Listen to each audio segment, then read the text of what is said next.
Afternoon, everyone. I call this meeting to order. Welcome to meeting number 131 of the House of Commons Standing Committee on Public Accounts. A hybrid format pursuant to the standing order. Members are attending in person in the room and remotely using the Zoom application.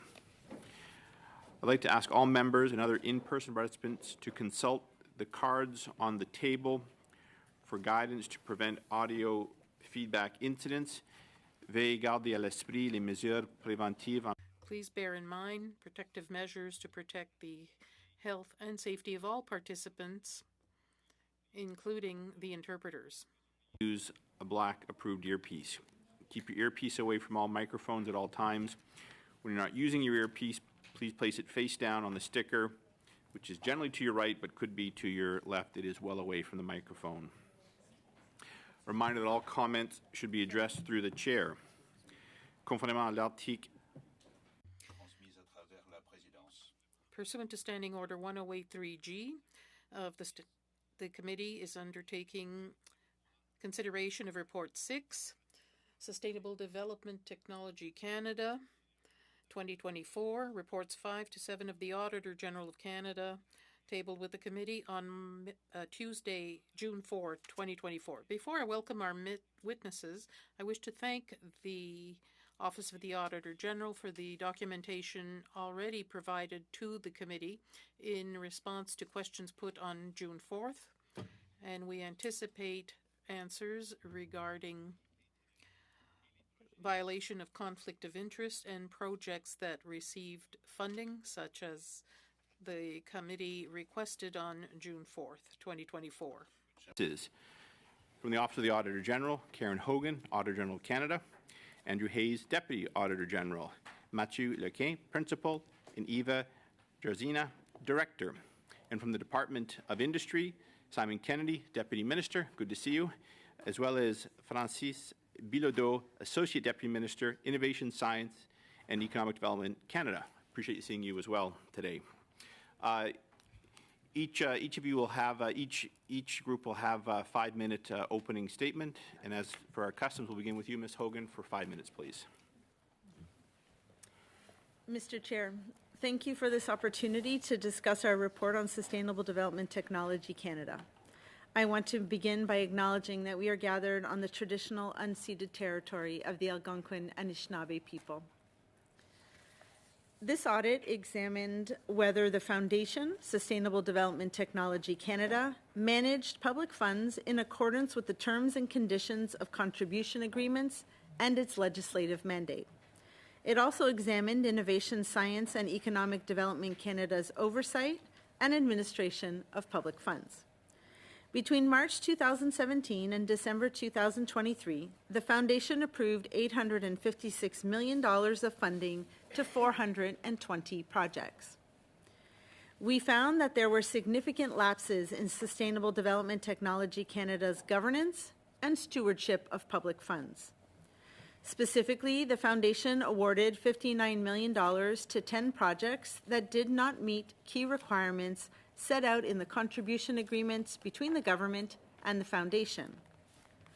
I am also very concerned by breakdowns in the Foundation's governance. The Foundation was not always following its conflict of interest policies, and it failed to comply with the Canada Foundation for Sustainable Development Technology Act. The Act requires the Foundation to have a group of 15 members, separate from its board of directors, to represent Canadians and appoint most of the Foundation's board. We found that the Foundation did not comply with the legislation because it had only 2 such members instead of the required 15.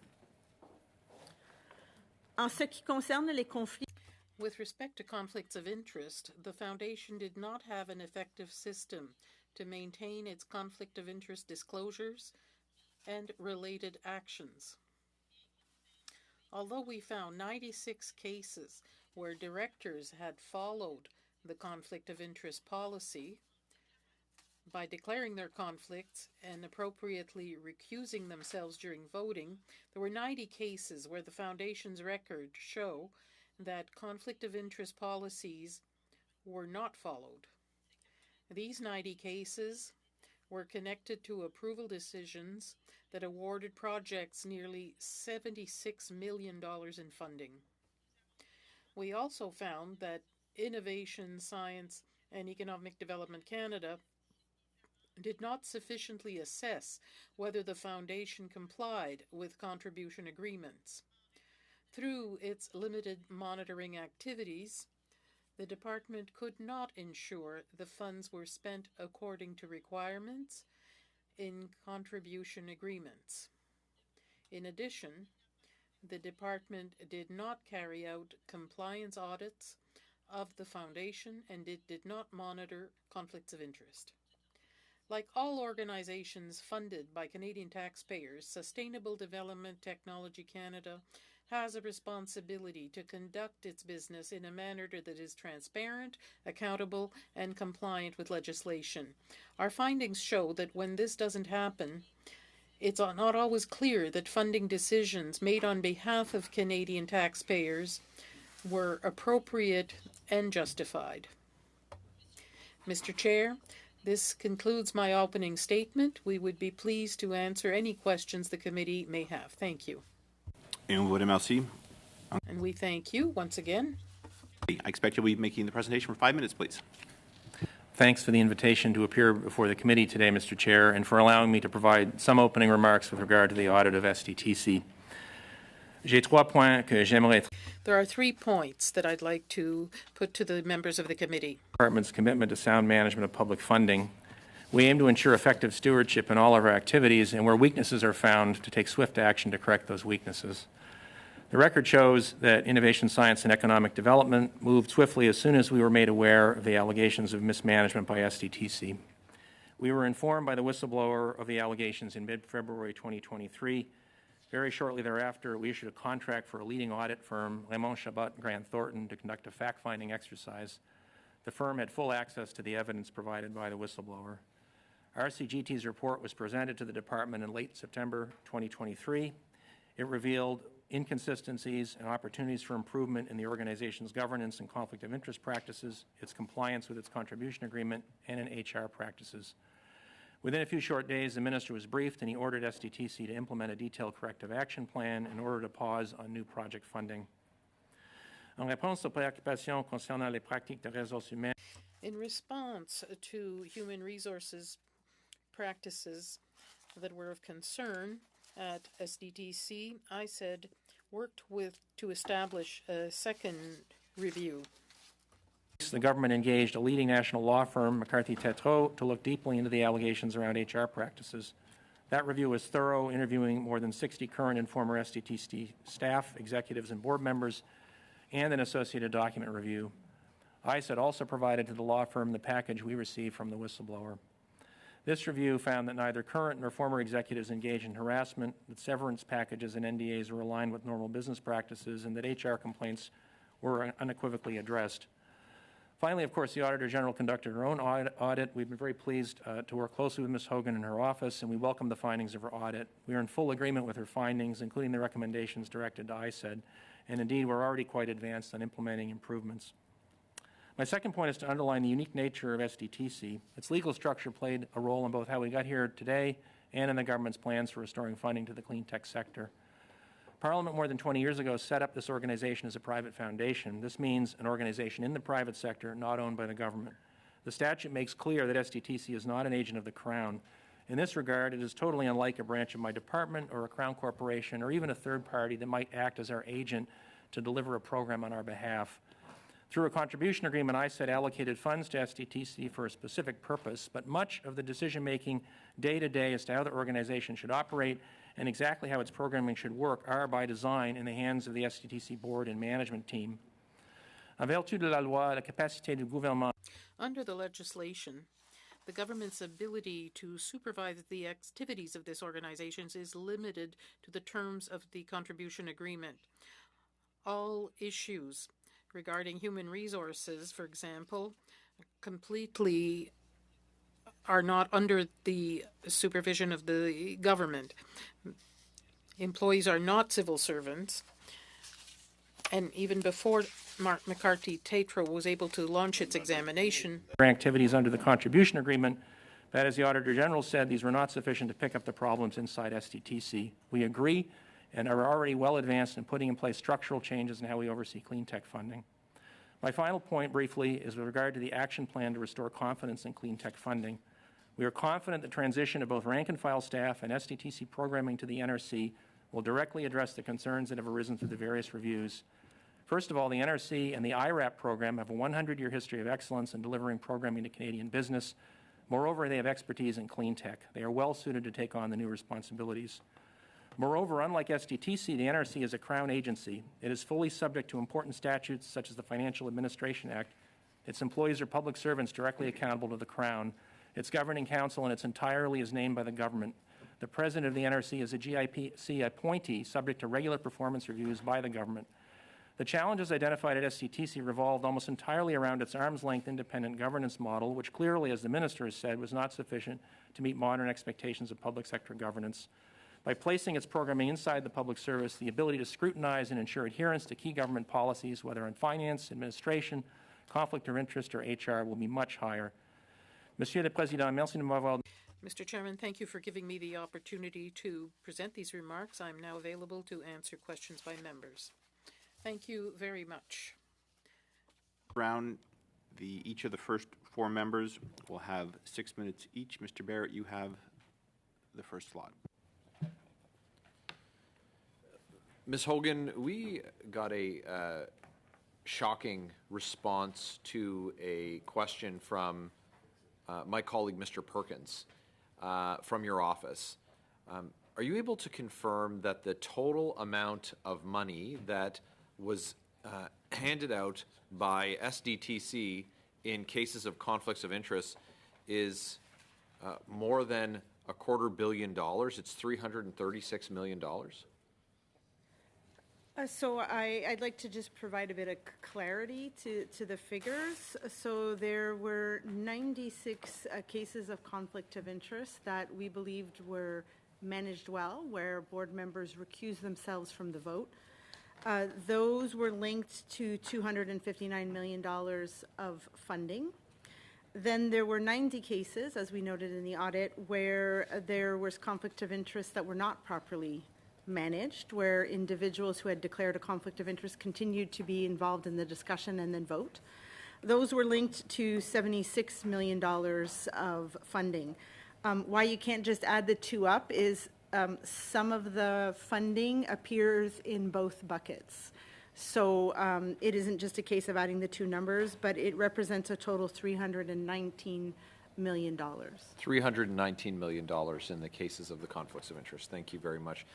Mr. Kennedy, when was the minister or his staff first informed about any of the findings of the RCGT report? The date, please, sir. So, Mr. Chair, I'm looking at the chronology here. The minister was briefed on the results of the fact-finding exercise and the next steps on the 27th of September 2023, and there's a briefing note that would have been, my office would have provided him to support that discussion. So, prior to end September, you never discussed any findings at any stage of the RCGT report with the minister or his staff before that formal briefing at the end of September?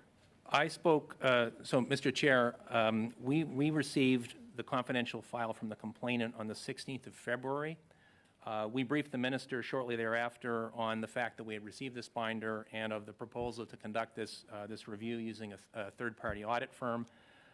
Then the review kind of unfolded between sort of early March and late September, when the minister was briefed on the findings in late September and the date that I noted. But certainly I would have let him know the review was continuing and so on. You know, I meet the minister regularly, so I would have maybe orally let him know that the RCGT was continuing its work. But the briefing on the findings, Mr. Chair, was the 27th of September, 2023.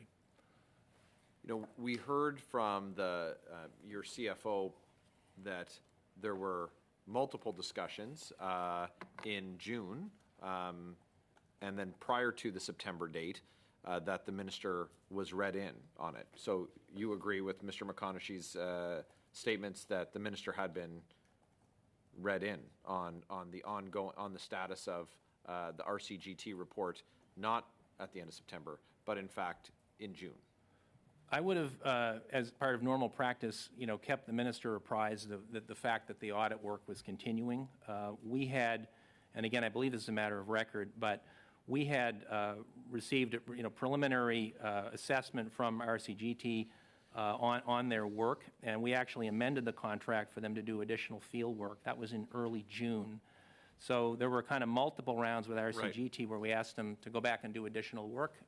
But as I say, the results were presented to the minister on the 27th of September. On the 15th of September, SDTC says that you told them there would be no further investigation and they should consider suspending funding. So you made the decision on the 15th prior to briefing the minister in full to that effect. That wasn't the minister's call, that was yours? There were a couple of, there are two things, Mr. Chair, I think happening here at the same time. One is that there's the work that RCGT was doing and the dates I've noted, Mr. Chair. And the second was SDTC, the way they normally operate, this is my layperson's description, they have a kind of a regular funding cycle where they do reviews of projects and they make funding awards. When I spoke to the organization, I advised them that it would be unwise to kind of continue business as usual. So that was your decision? Well, it was really SDTC's decision to kind of suspend. At this point, the minister hadn't issued a formal stop order, but it was advice that, they have a board meeting coming, and it's like you may wish to delay decision-making because the audit report is almost final. We'll be talking to the minister, and, so, you don't I'm want running short on time, sir. Sorry. The findings were produced by RCGT in May. The study was extended. Did you make that decision, or did the minister make the decision? That would have been made by me. It would have been the department's decision to extend that. So the findings were enough for ISED to discuss an action plan, including a new office of a director general level to deal with it, but that never materialized. Who made the decision, and on what date was the decision to extend? Because you didn't brief the minister, you said, until June. These seem like pretty advanced decisions for the minister to not weigh in on. I'm not sure, Mr. Chair, I understand. I'll try to answer. We had RCGT doing audit work. The audit work clearly, picked up that there might be issues. We wanted them to do additional field work so we would know, we would have a definitive assessment to present to the government. When we were getting closer to the final report being ready for presentation to the government, we also were working on our management response and action plan, which I can make available to the committee. I believe it's a matter of public record, but that was the actual response to the audit. What would we do in response to these findings that were problematic? Thank you very much. Up next is Ms. Shanahan for 6 minutes, please. Thank you very much, Chair, and I'd like to thank the witnesses for being here today, in particular the Auditor General, again, for an excellent report.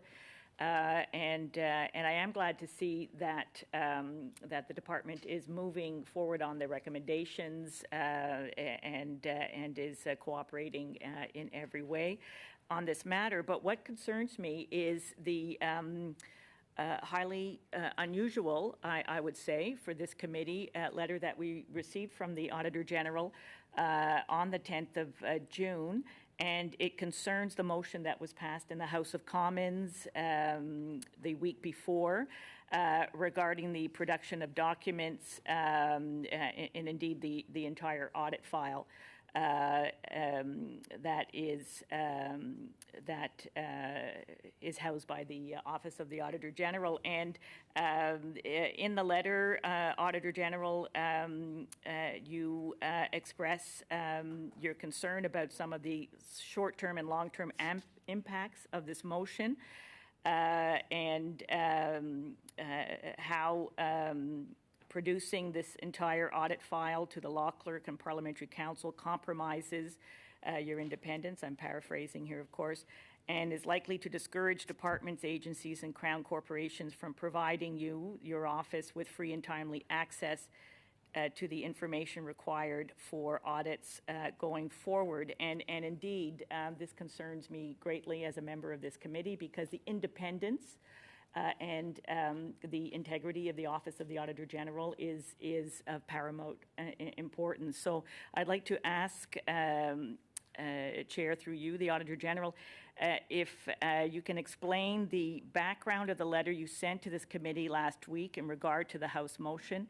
and your investigation at SDTC, and why do you feel it's important to voice your concern at this time, and can you please explain further your thinking behind this?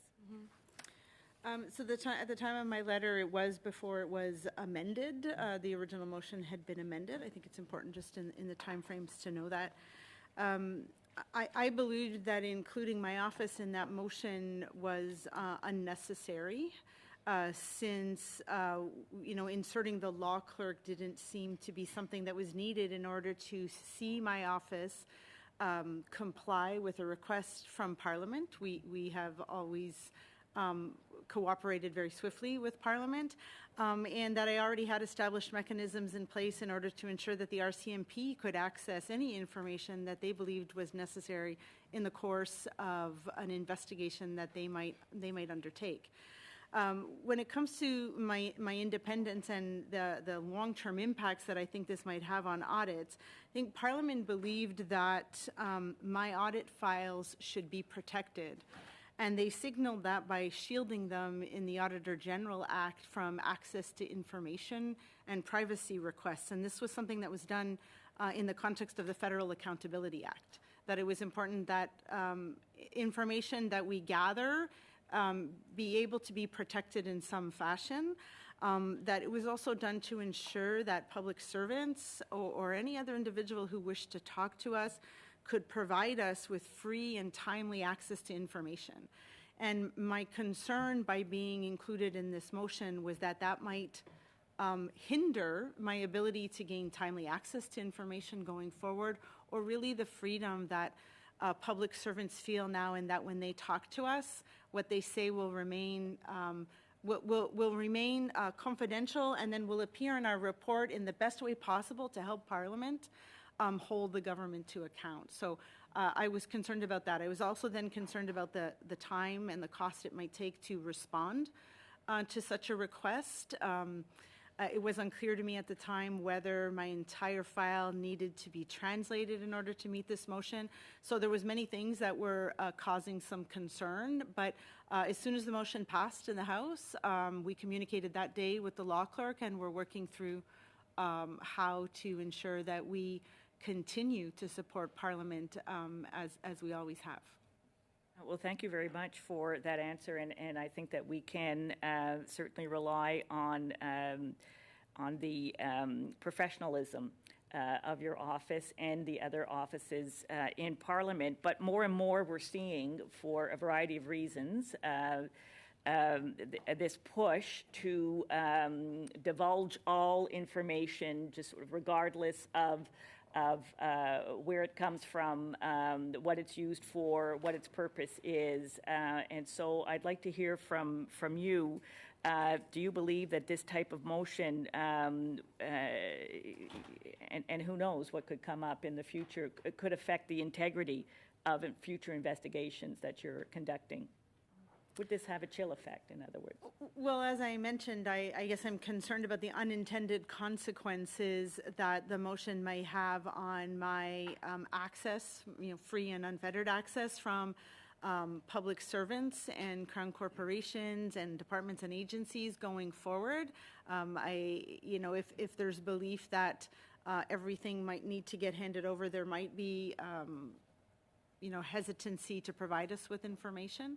Or we might have to deal with redactions, and then the time that it takes to challenge departments and have those appropriately removed or not removed. So I think there might be some unintended consequences that I hope will not impact going forward, but those cause delays, and delays are such that I might not be able to provide all reports in a timely fashion to Parliament, as I've committed to do. So. Thank you. I'm afraid that is your time, unfortunately, Ms. Shanahan. Suivant, c'est Madame Sinclair Desgagnés. Ms. Sinclair Desgagnés for 6 minutes, please. Thank you, Mr. Chairman. I thank the witnesses for their appearance, and I thank the Auditor General and her team for a very interesting report. Sustainable Development Technology Canada. It has noble intentions. It's lasted for 23 years, and it's become a management disaster.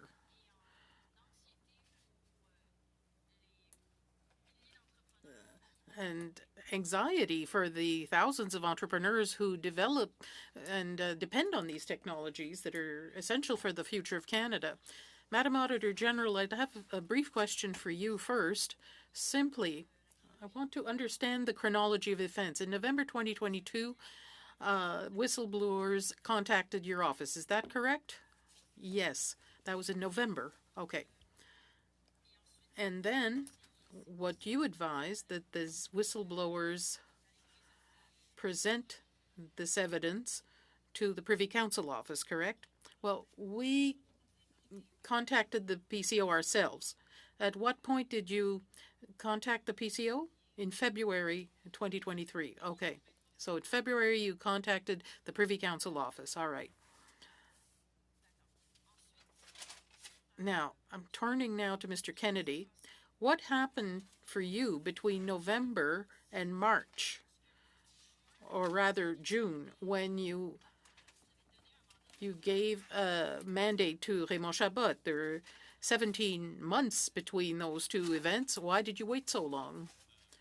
Well, Mr. Chairman, my understanding is that the people who were concerned with these problems went to various organizations, the Auditor General, the PCO. We received the complaints on February 16th. So our engagement in this file was rather February rather than November. And we decided that because this is an organization that received funds from us, it was in our portfolio, it was up to us to do follow-up. So for those reasons, we started this study with Raymond Chabot. Indeed, that's indeed up to you to do the necessary follow-up. I understand that for Raymond Chabot, but then there was a succession of events.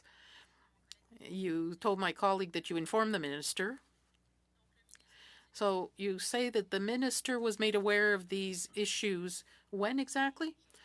Well, Mr. Chairman, we formally informed the minister March 5th, saying we had received a complaint and we were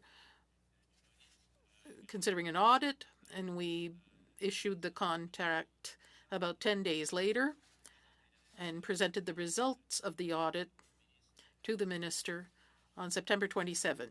So we discussed this with the minister in March, early March. So between 2001 and 2022, there was a lack of follow-up. If you look at the Auditor General's report, you were getting the minutes about conflict of interest. They were supposed to inform you when funding was recovered. There were all kinds of issues that the department should have been aware of and was not followed up on. Can you please just tell me who within Innovation, Science and Development was supposed to follow this? It's part of your portfolio, that's fine. So who within the department was supposed to do this follow-up for SDTC? Yes, there's a place in the department that's responsible for clean tech programs that engages with organizations like SDTC.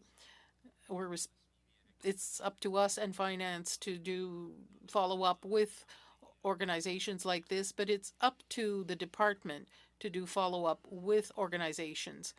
Okay, so two offices, twice rather than once, two different offices didn't do the appropriate follow-up to make sure that SDTC was using public funds properly. So access to the minutes was not verified. I have another piece of information, and I'm sure Canadians should know this. There was an internal audit in 2018. In the recommendations, they were already talking about reviewing conflict of interest policies and make sure that these policies were properly supervised by the department. And that was in 2018. That means that internal audit recommendations were already referring to these problems, but you're saying not just one team, but two teams within the department didn't do the necessary follow-up with SDTC. That's a problem. When was the decision made to demolish SDTC. This decision must have been made far ahead of time. When was it made, please? I think, Mr. Chairman, I would note, obviously, we do work on different options. We knew that the Auditor General was doing an audit and presenting her results. We did a review with Raymond Chabot that showed that there were problems. So we were thinking about different options. Was it to strengthen the board of directors, change governance? That was a discussion that took place for many months.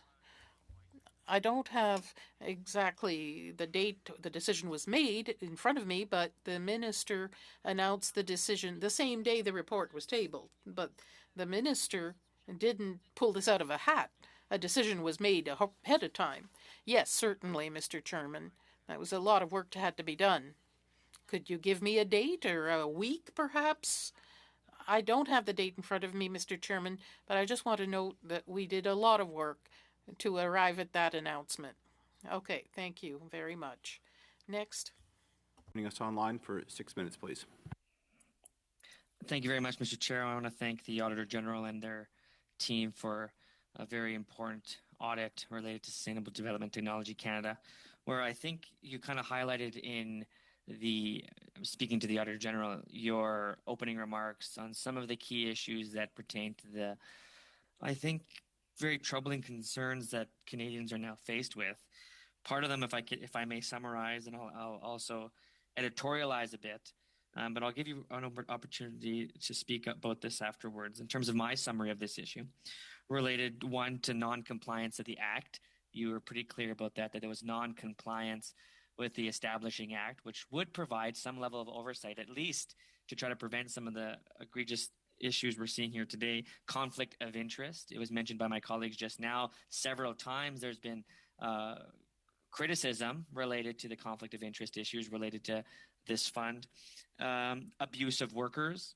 It's my understanding that non-unionized workers were forced to report this as whistleblowers, ultimately facing some of the most severe setbacks in one's life, like losing your job and the issues that pertain to personal life for doing that. So I thank those whistleblowers for their immense courage in bringing forward a very serious issue.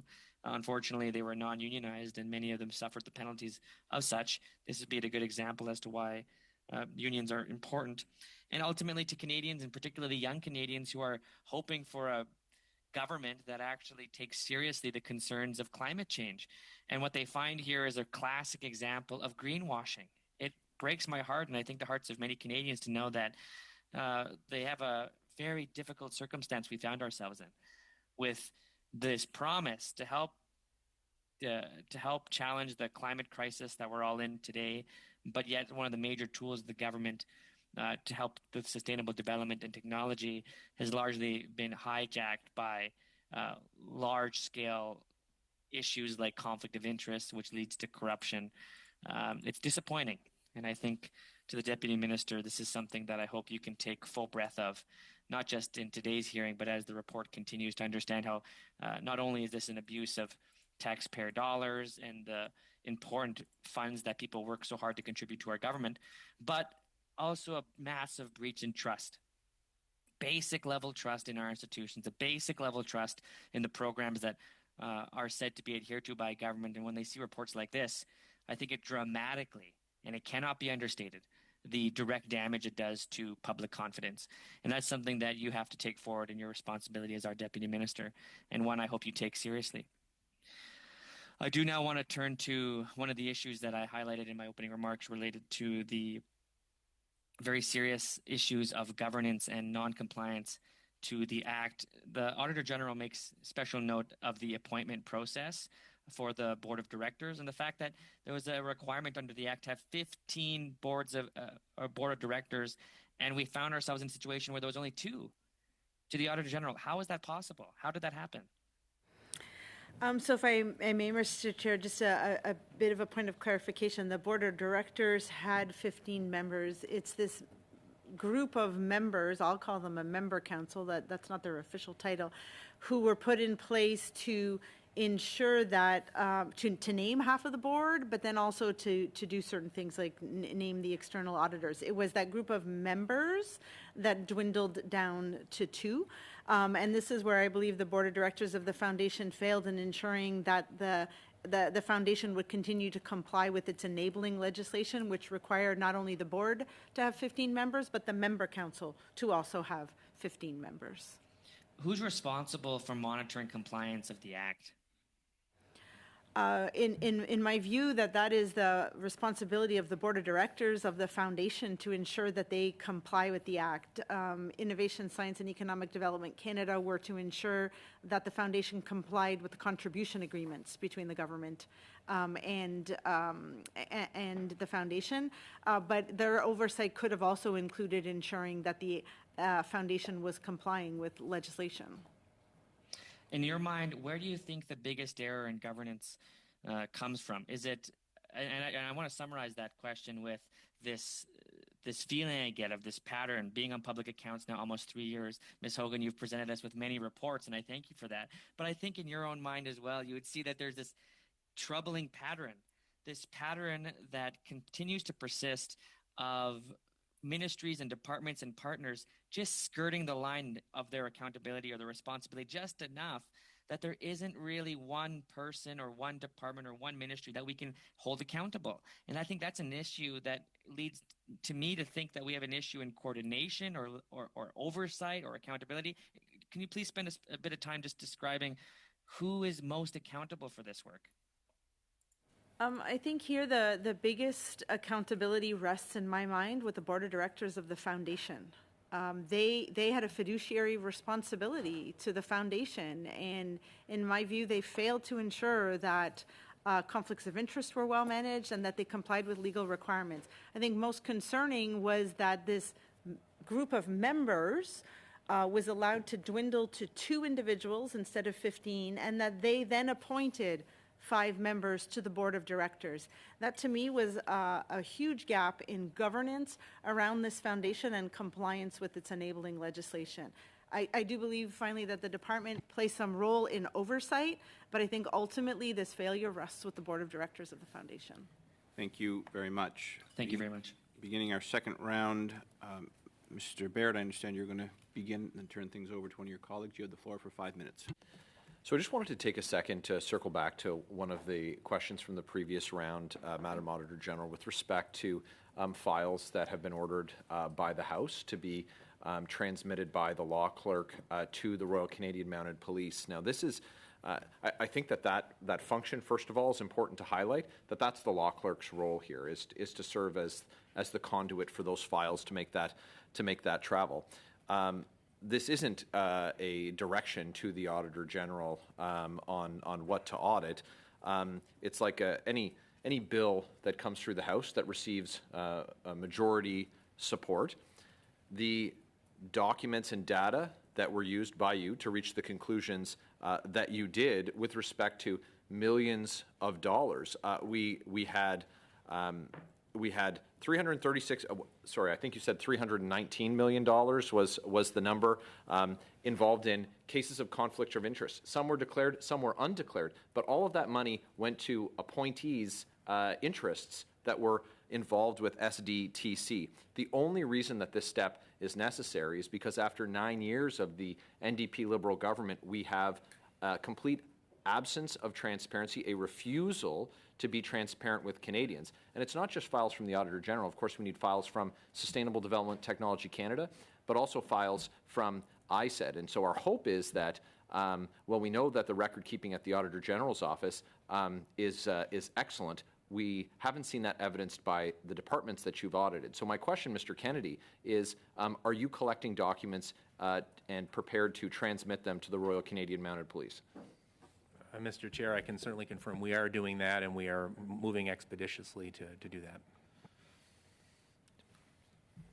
Mr. Perkins, you've got just over 3 minutes. Thank you, Mr. Chair. A couple of questions for the Auditor General. Thank you for your report on sustainable development technologies that was released last week. Better known colloquially to those who are watching as the Liberal Green Slush Fund. 186 transactions approved by the board were approved by directors who had a conflict of some sort, declared, undeclared, maybe didn't follow the conflict of interest guidelines, correct? I wouldn't say it's 186 transactions. Sometimes there may have been many conflicts for one transaction. That's why we said it was 96 cases and 90 cases. Those it are doesn't separate mean cases. 90 different projects. Okay. So I don't know if that helps you understand. So it's not 186 out of 420 projects you reviewed? No, the cases of conflict of interest, there could be many conflicts of interest with one project. I can see why Canadians and everyone is confused about this, because it appears that even the department and the government, who had an ADM in the meeting every time, didn't clearly understand. And that totals, as you said, 319 million of 856 million. Yes. Sorry, 856 million, which is about somewhere around 40% of the money allocated in the period you audited was conflicted in some way. There was a conflict of interest, either well-managed or not well-managed, linked Correct. to the funding decision. Correct, yes. thank you. And in addition to that, there was another 58 million, I don't know if maybe there was overlap, another 58 million that in the fund that did not meet the contribution agreements, which included, I believe, the COVID payments. Yeah, that 58 million was funding that didn't follow the process outlined in the contribution agreement, where it should have been project by project based on merit. These were really these batch approvals that should And they not only have get the $1 billion. These Liberal appointees only got the $1 billion in order to follow the contribution agreement. They didn't have freedom to go outside the contribution agreements. The contribution agreement was supposed to dictate how funding decisions were Right. made and where the money went. Right, yes. so they went outside of that. So there's 319 million conflicted, another 58 million that went outside the contribution agreements. So almost $400 million of $859 million of this board approval, these Liberal appointees, were not complying generally with either normal governance practices in not doing business with the company that you are governing, or outside of the rules that Parliament and ISED set up for the organization in allocating the $1 billion for them to invest. If I may, the funds, there will be some overlap again. That 58 million, some of it is already included in those that have conflicts of interest. I can ask the team to try and narrow down for you. We might not get to it through the meeting, but if we can, we'll give you the right number. Thank you.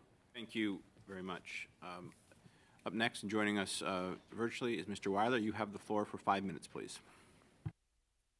Thank you, Chair. And I do also want to thank the witnesses for being here today, and the Auditor General and her office for their important work on this file, and for attending our committee in back-to-back weeks. But today I would like to direct my questions to Mr. Kennedy. As has been mentioned earlier, the AG has found many instances where projects didn't meet eligibility criteria, or where conflict of interest guidelines weren't followed. Could you please explain to this committee why SDTC is being brought under the wing of the NRC, and what assurances you can give us about accountability and transparency with SDTC being under NRC to prevent ineligible projects from being funded, or from conflict of interest guidelines not being followed? Thank you for the question, Mr. Chair.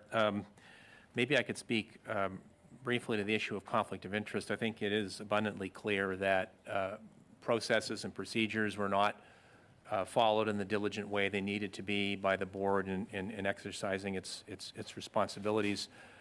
One of the things about and I don't have the legislation directly, well, I do now, but just to note that the statute itself, this is a statute passed by Parliament 20-something years ago, actually mandates that the board of directors be comprised of people, and this is my layperson's explanation, with expertise in the clean tech industry. It actually mandates that the people brought onto the board are people that have a background in the industry. So by the very structure set out in the legislation, you have this potential kind of inherent for conflict. And I haven't looked, but my suspicion is that kind of inherent risk has been there from day one, through changes in government and so on, because you have a board who's called to be composed of people from the industry. That makes management of conflicts like a lot more important than it might otherwise be, because the risk of conflicts is going to be much more present if you're bringing people in with industry experience.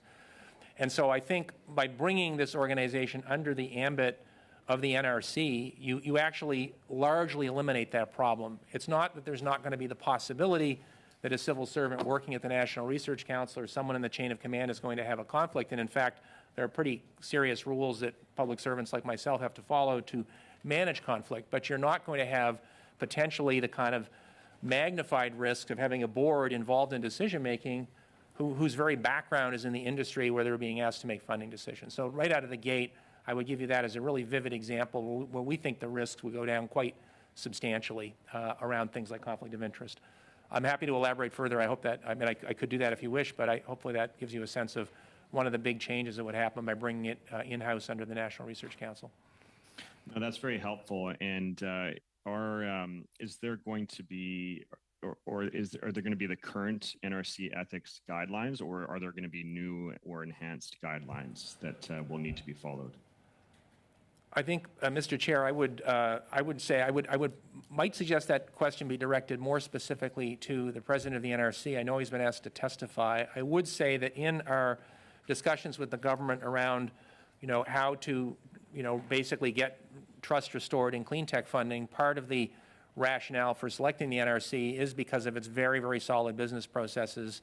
The IRAP program, I hope members will agree, is generally regarded as a very well-run program, very strongly supported by the business sector. And for the reasons I enumerated in my opening remarks, the NRC is a Crown corporate, it's a Crown agency. The individuals are subject to the Public Service, Code of Ethics. They're subject to the kinds of post-employment rules. The organization is governed by a council selected directly by the government. There was discussion earlier of the member council of SDTC.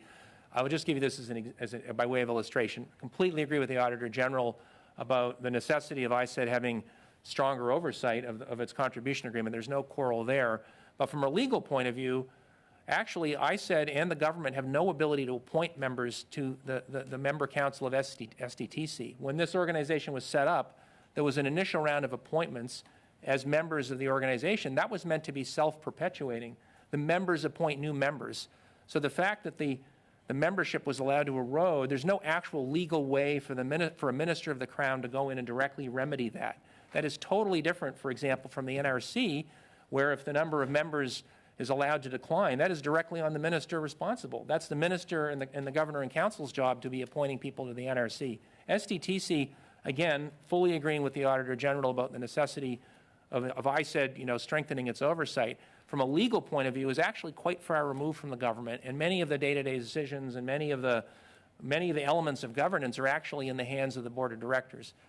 That doesn't remove our responsibility to be perfectly clear, but it does create certain limits and practical issues. Many of those go away by moving the organization under the National Research Council. Thank you very much. Suivant, c'est Madame Sinclair Desgagne. Next, Madame Sinclair Desgagne for 2.5 minutes. Madam Auditor General, has it happened often in your career that the organization you audited is abolished the day you table your report? No, I must admit that's the first time. Okay. That's... You had provided many recommendations, so it's quite radical as a measure, simply to abolish a fund and saying the activities will come under another part of government. Yes, that's a political decision. In my opinion, given all the deficiencies I raised are addressed, once the funds are in the public service, I'll be happy. Okay, that's exactly where I was going with this.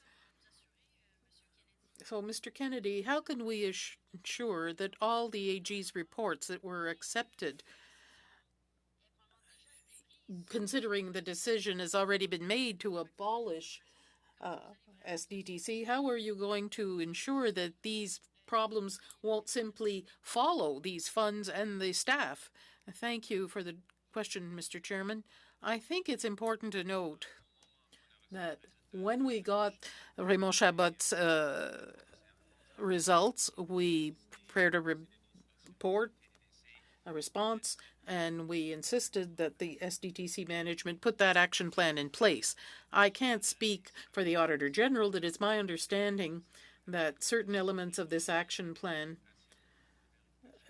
touch on many of the Auditor General's concern. There are many things to be done, a lot of things concerning ISED, but we're advanced enough in the decision that was made to put in place much more robust structures than we used to have. We've had a lot of renovation with the institution that exists now. The idea is to move this toward the National Research Council. Well, very quickly, I have a question. Many companies contacted me. Their funding was suspended. Can you tell them when their grants and funding that was promised will be available, please? Well, Mr. Chairman, I can confirm that we've already started the process to put this money in place for organizations. That's in course. I think that that's a good question. We should go immediately to the new chair of the council and have them move quickly, but we're already working with them to restart the process for these funds.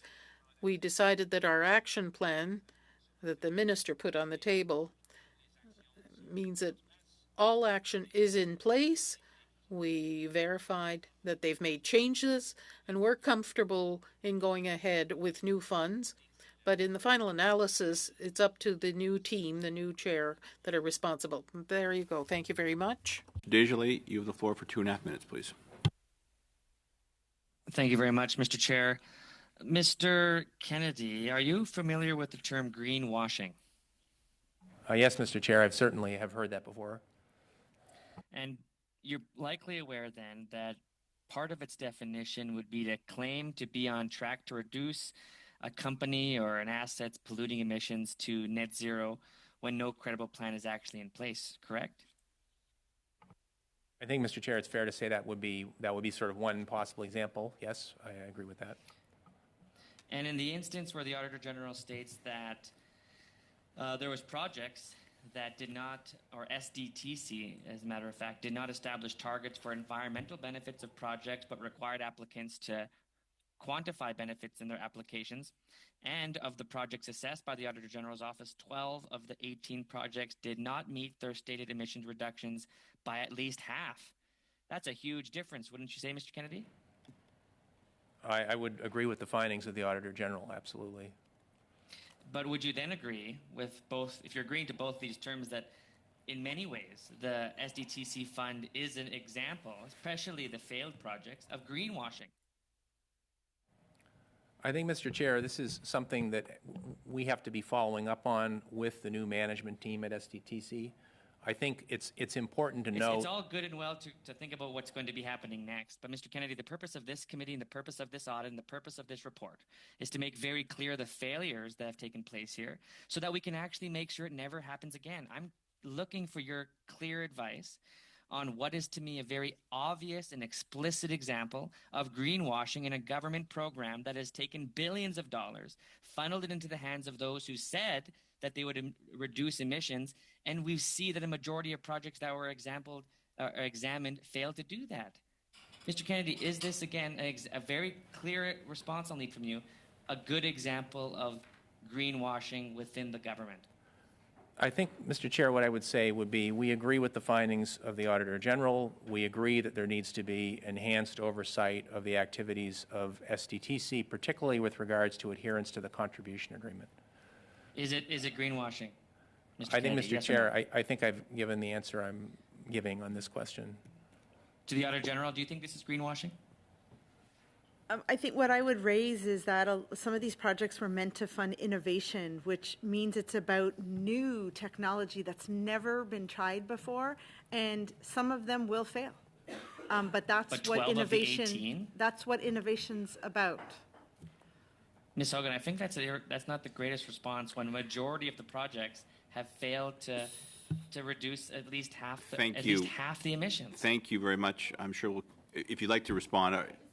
We only looked at the completed projects, 18. There were 58 of them that were part of the group, and we only looked at 18, so it would have really been 12 out of 58. But I take the point of the member. Thank you. Thank you very much. It's not working. Thank you very much. Returning now to Mr. Perkins. You have the floor for 5 minutes, please. Thank you, Mr. Chair.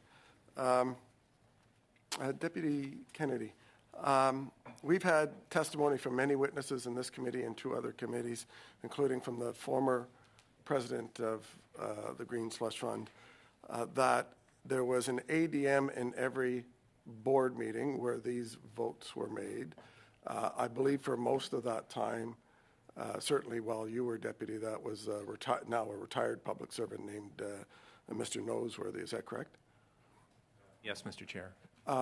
Who has replaced Mr. Noseworthy in that role? Mr. Chair, is it Charles? Charles is IS. Yeah. Nobody specifically. Mr. Chair, I'll have to get back to you on that because just to be clear for the member, this is an area we've been looking at deeply. And so, work is underway to kind of renovate this role of the observer, and I'll have to get back to you with the details, but I'm happy to do that. So during that time, and you said at the beginning that, you take this, the department takes the management of these issues seriously, and that you, as the deputy, were only made aware of it when the whistleblower came to you, and that the board decisions don't remove, at arm's length, don't remove your department's responsibility and the expenditure of taxpayer dollars.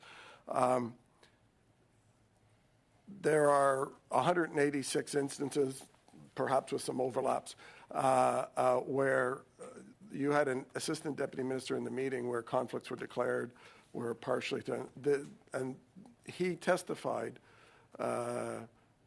obtusely on those issues. Did he ever, as a person responsible for overseeing on behalf of this department, ever report to you about what was happening in the time that you were a deputy? Because I believe you were appointed in September 2019. I think, Mr. Chair, what I would say would be on matters regarding the governance of the organization, the buck stops with the deputy minister. It's why I'm here speaking. I don't think I'm in a position to talk about what individual employees did or did not do, just as a kind of, frankly, basic matter of accountability and privacy. Okay. What I will say is we're in strong agreement with the Auditor General. And again, these are my words. I'm sorry, I don't have the report. I understand that, Deputy. Yeah. So if I could ask you then, you were appointed 3 months after Ms. Vacherian was put in charge as chair. Were you briefed that the president of SDTC had informed both the minister at that time, Navdeep Bains, and the ADM Noseworthy, who was going as a go-between, and the minister's office, that she had a conflict of interest and was not an appropriate appointment for chair? I became aware of these concerns that had been raised contemporaneously with committee members. I was not deputy at the time and was not involved in those. No, but when you took over as deputy only 3 months later and got briefed on this. My awareness of these kind of historical events and the concerns raised, I learned about these, I would say, at more or less the same time that the committee did. Okay, so on March 30th, 2021, SDTC Board Director Steve Kuchera had a project of which he had an equity interest in, approved by the board for $8 million. That's following, now that's in your time as chair, as deputy. That follows $4.5 million that his company had an equity interest in, received money from SDTC before you were deputy. So were you made aware by your officials that this director had received an $8 million equity investment in the company? Mr. Chair, what I would say was I was made aware of these concerns around improper documentation of conflict of interest through the process, the whistleblower process, and the review by RCGT. That would have been, and had I been aware of these kinds of lapses, you could have been assured the organization would have been moving quickly to fix them. And I think the point that has been raised by the Auditor General, which was there was a range of activities undertaken, they I weren't understand sufficient that I have to limited catch time. So yeah, when sorry. Andre Lise Mateau, who got $44 million in her time as director into companies she had an equity interest in 2021 received $3.5 million, and in November 2021, after she left the board to join the Infrastructure Bank board, in her cooling off period, her company received another $8.5 million. Did anyone inform you of that kind of corruption? I am not, well, Mr. Chair, I was not aware of these activities. Thank you very much. Up next, Ms. Khalid. You have the floor for 5 minutes, please. Thank you very much, Chair. I feel like I'm very far away from you, which is a little heartbreaking. Thank you so much to our witnesses for being here today. Ms. Hogan, I'll start with you, if that's okay. I appreciated your letter, and it helped me to think about a lot of things and your role as the OAG. So perhaps I'll start with, what do you think the role of this Public Accounts Committee is within our democratic institutions? I think one of the roles that I appreciate is that you receive all of my work, and you should be studying my work in order to hold government to account for the findings in that, and that this should be all about good stewardship of public funds and improving the public service regardless of any political color. It is the Public Accounts Committee is a wonderful committee that should be just focused on the outcome of better service to Canadians.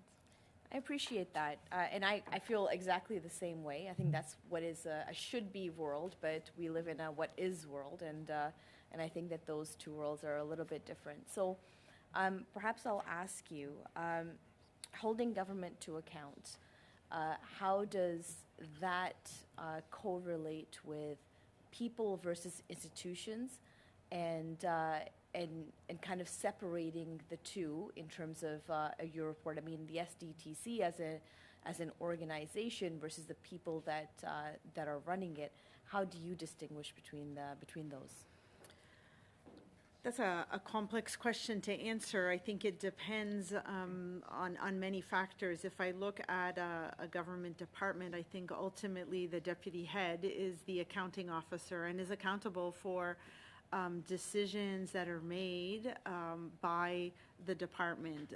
That being said, authorities are delegated in the public service, and I think every public servant who holds a delegated authority should appreciate what exercising that authority means. It comes with accountabilities and responsibilities. If I turn to an organization like a Crown or the foundation, which are at arm's length from the government, then the board of directors kicks in, and it is really the responsibility of the board of directors to ensure the good stewardship of the funds and the responsibilities to carry out the mandate of that organization. I appreciate that. Mr. Kennedy, do you have anything to add to that? No, Mr. Chair, I would agree with that. Thank you. Ms. Hogan, over these past number of years, we've seen an increasing polarization, and I'm not sure what kind of role social media plays in it. I'm just wondering, has your office been impacted, with the work that you do with respect to very, very hyper-partisan politics that are being played with certain political parties, et cetera, in relation to your work? I think social media impacts every organization. The misinformation or disinformation that might be out there, and I hope that Canadians can turn to information that my office provides to know that we are a trusted source of information, that the information that we provide is based on sound audit methodology, that it includes evidence to support the statements that we make. So I'm always concerned if our organization is just seen as another opinion there, when we should be a trusted opinion that Canadians and parliamentarians should be able to rely on. You're absolutely right. I know that I give a lot of regards to all of your reports. I read them cover to cover and take a lot of positive feedback from what you have to say, because I do find you as an independent person overseeing what Parliament and what government is doing to be very, very credible. But we are seeing that there is a lot of manipulation of facts and a lot of disinformation that is being spread, especially by some parliamentarians, as to the work that you do. What can we do as a committee to prevent that, and how do we combat that level of disinformation? Because ultimately what it does is it really corrodes at our democratic institutions.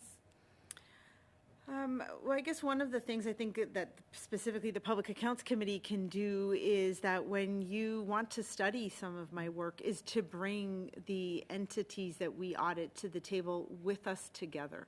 It's important when we're here together that you can hear all sides of the story, but it allows us to ensure that our work is properly understood, properly interpreted, and we're here really ultimately to support parliamentarians to hold government to account, and we should be doing that with them by our side. Thank you very much. That is the time. Beginning our third round, Mr. Cooper, you have the floor for 5 minutes. Thank you very much, Mr. Chair. Ms. Hogan, you found in your report 186 cases of conflict, 96 cases where declarations of conflict were made, 90 cases where they were not by, in almost all cases, board members. Would you agree that in all of those cases where monies were funneled to companies' board members, and that was in the case of almost all of those conflicts, totaling nearly $319 million, that was in contravention of the Canada Foundation for Sustainable Development Technology Act?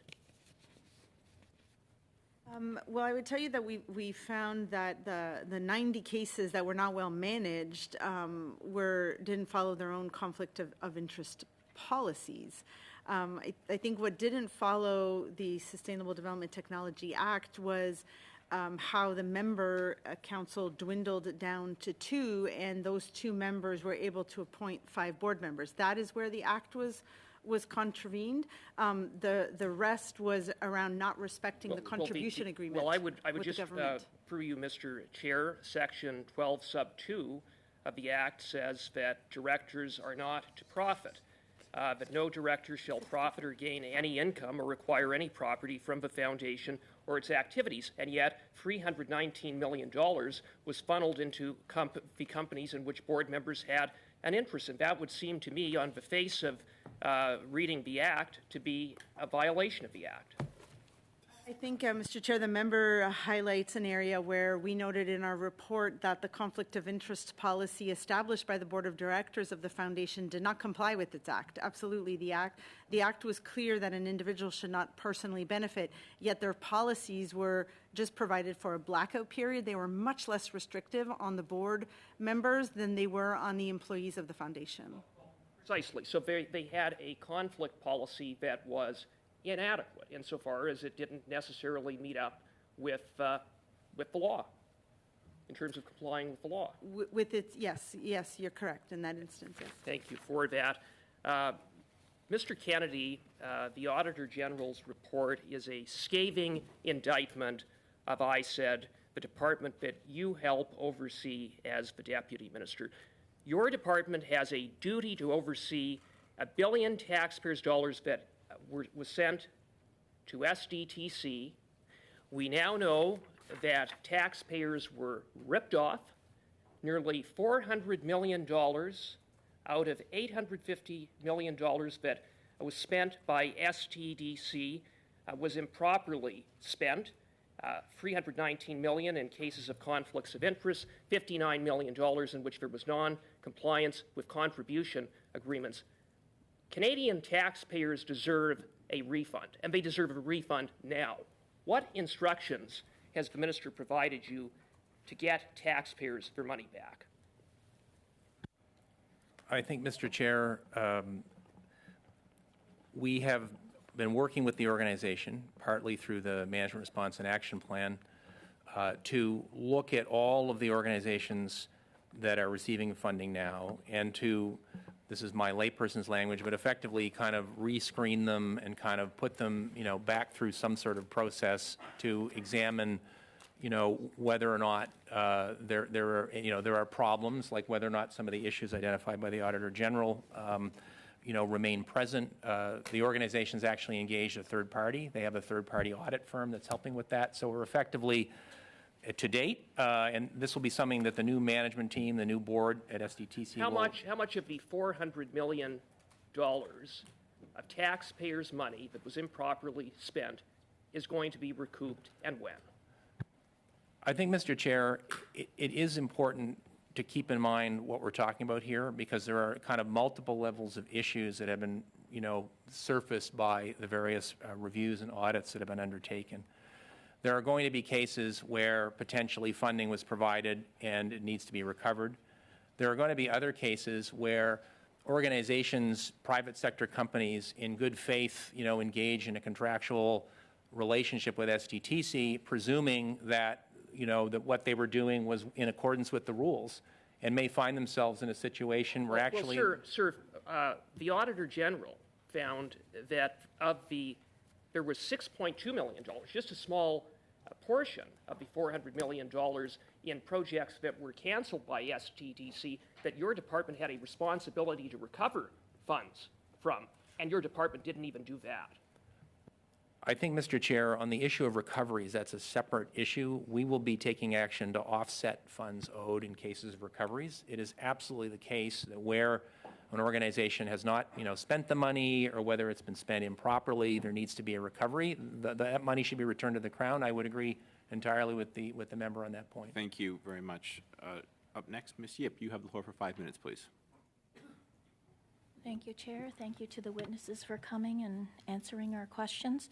Mr. Kennedy, in the beginning, the department initiated 2 separate independent reviews and also invited the Auditor General to conduct an audit. Why the 2 separate independent reviews, and how are each of those 2 reviews different? Mr. Chair, I should just make sure the record's clear. I wouldn't want to speak for the Auditor General, but the Auditor General made an independent decision to conduct an audit. It was not at our invitation. I just want to make sure that nobody thinks that, much as we enjoy working with the Auditor General, that it was somehow at our behest that this was done. The reason for these 2 reviews are as follows. Under the legal structure that, is SDTC, and the kind of legal responsibilities that it has and that the Crown has, it is very easy for us to ask and indeed to follow up with audit work with regard to the contribution agreement. So this is the kind of contract we have with SDTC, which legally is this arm's length. It's not a government organization. It's a private organization at arm's length. And so the Raymond Chabot report looked at all of those issues related to, were they following the contribution agreement? Were they applying conflict of interest? Were they doing the sorts of things that frankly would be required by virtue of the of the contribution agreement? The Raymond Chabot report also made some observations about human resources, but you will note that in our management response and action plan, the character of what we have to say about HR is different than the other elements. And the reason for that is the human resources is actually legally the responsibility of the organization. It's legally the responsibility of the board. The Crown actually has no legal, these are not Crown employees. These are private sector employees working for a foundation. So we actually had to get agreement from the SDTC board to waive their rights, to allow the Attorney General to hire an agent to go in and do a review of HR.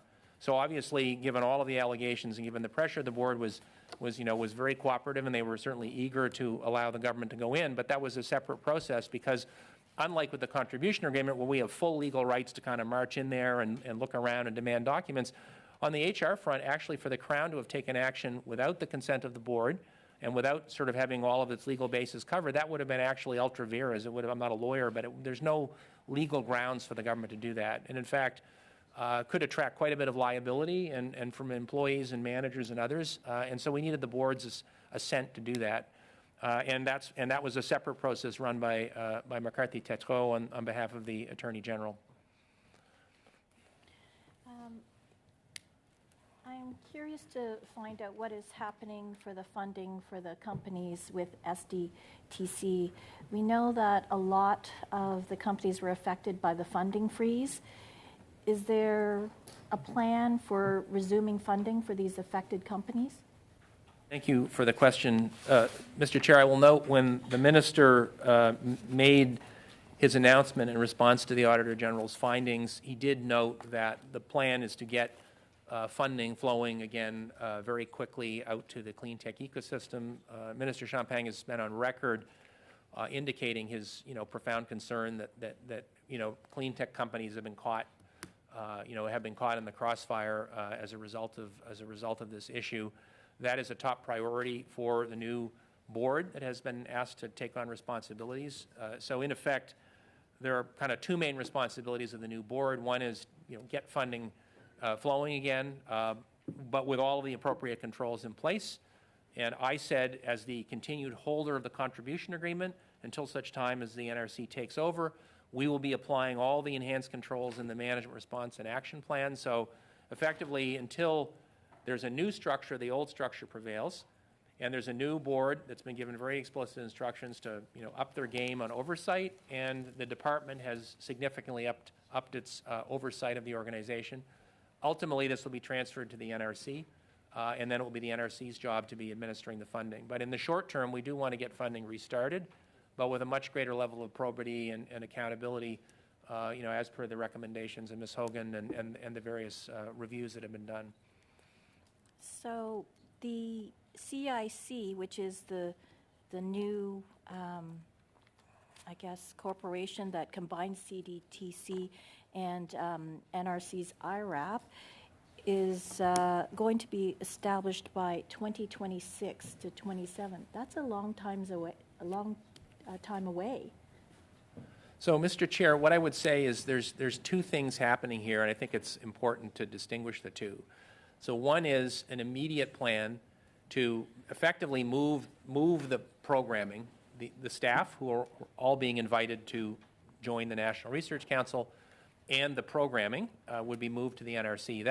The plan is for that to happen as quickly as is practical later this year, for example.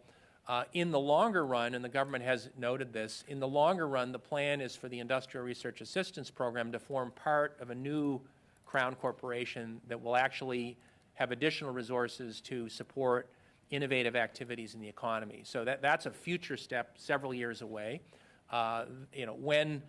If or when ultimately the IRAP program moves over, that it is envisaged that this programming would move over as well. The fact that IRAP was to be joining the new Canada Innovation Corporation is a matter of public record. It was discussed in previous budgets. Because SDTC's programming would be joining IRAP, ultimately it would move to this new home, but that is still several years away. I'm afraid that's your time, Ms. Yip. Excuse me. We went generously over. Madame Secrétaire Desgagnés pour 2 minutes 30 secondes, s'il vous plaît. Ms. Sinclair Desgagnés for 2.5 minutes. Thank you, Mr. Chairman. I just want to be sure I understand this correctly. I understand what you want to do is that SDTC one day will be managed by industry. Well, in the final analysis, yes. Immediately, it will be the NRC and later a new agency. Given that it's a Crown Corporation and these can also operate at some arm's length from a department, they don't have the same standards of accountability as departments. How can you make sure, if it's not a Crown Corporation, that these funds will be adequately managed? Because you're describing a scenario where we'll end up with the exact same problem. No, Mr. Chairman, I want to note that the plan, first of all, is to transfer things to the NRC. There's a few years left before it's transferred to a new innovation agency.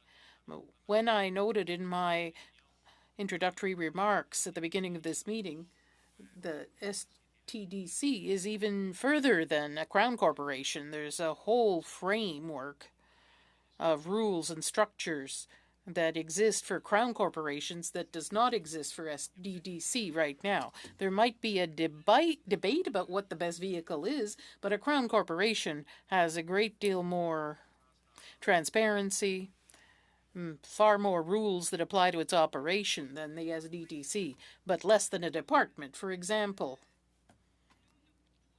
we can't find out where Crown Corporation money goes, and that's a problem. Increasingly, the government calls on Crown corporations to do its work, literally, knowing that the standards for accountability and transparency of Crown corporations are lesser than those of departments, and that's a problem.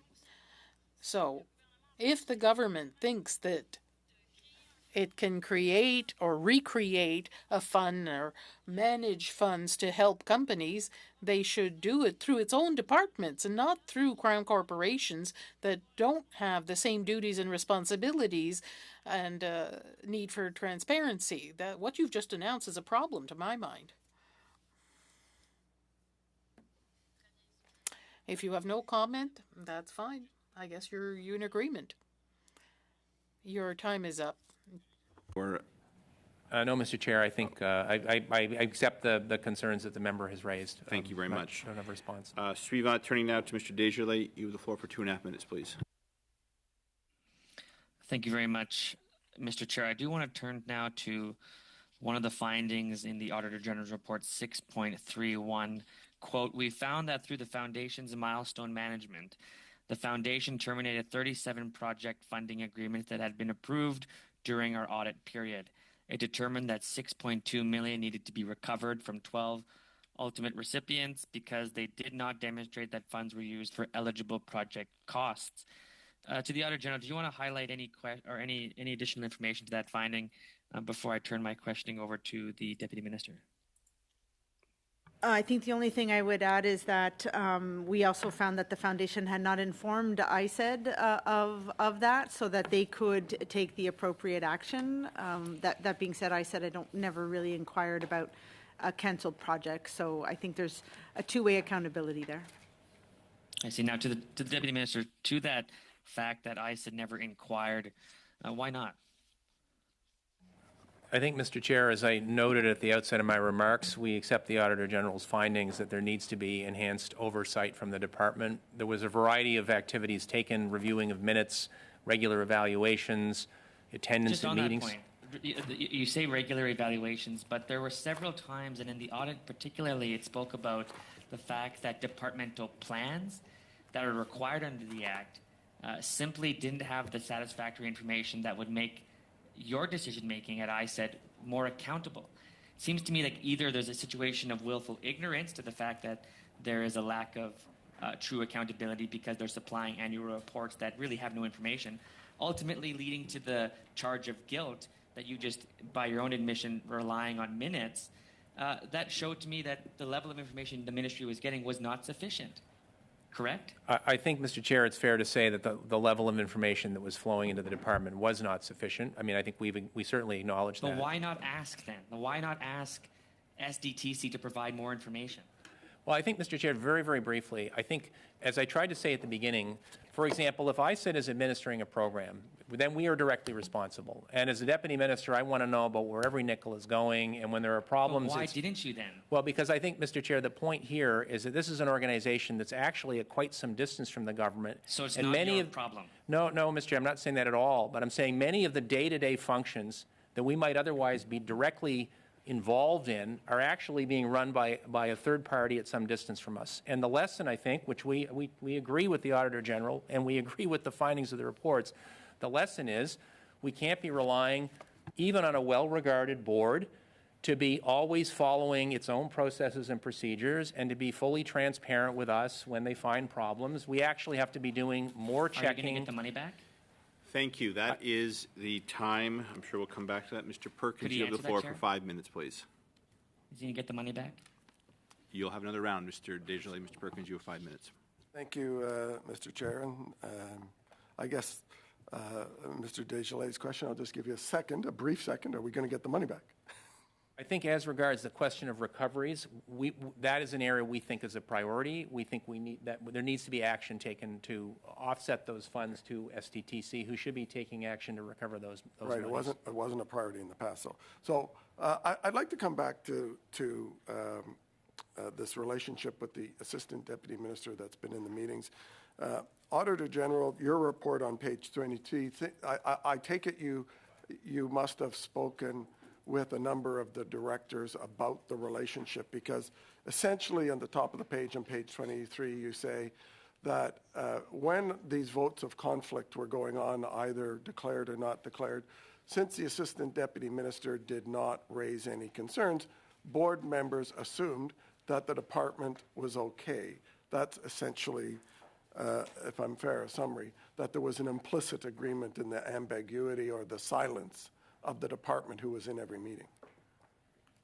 We definitely spoke with many past and current board members and even the assistant to deputy minister, and there was confusion around what the role was.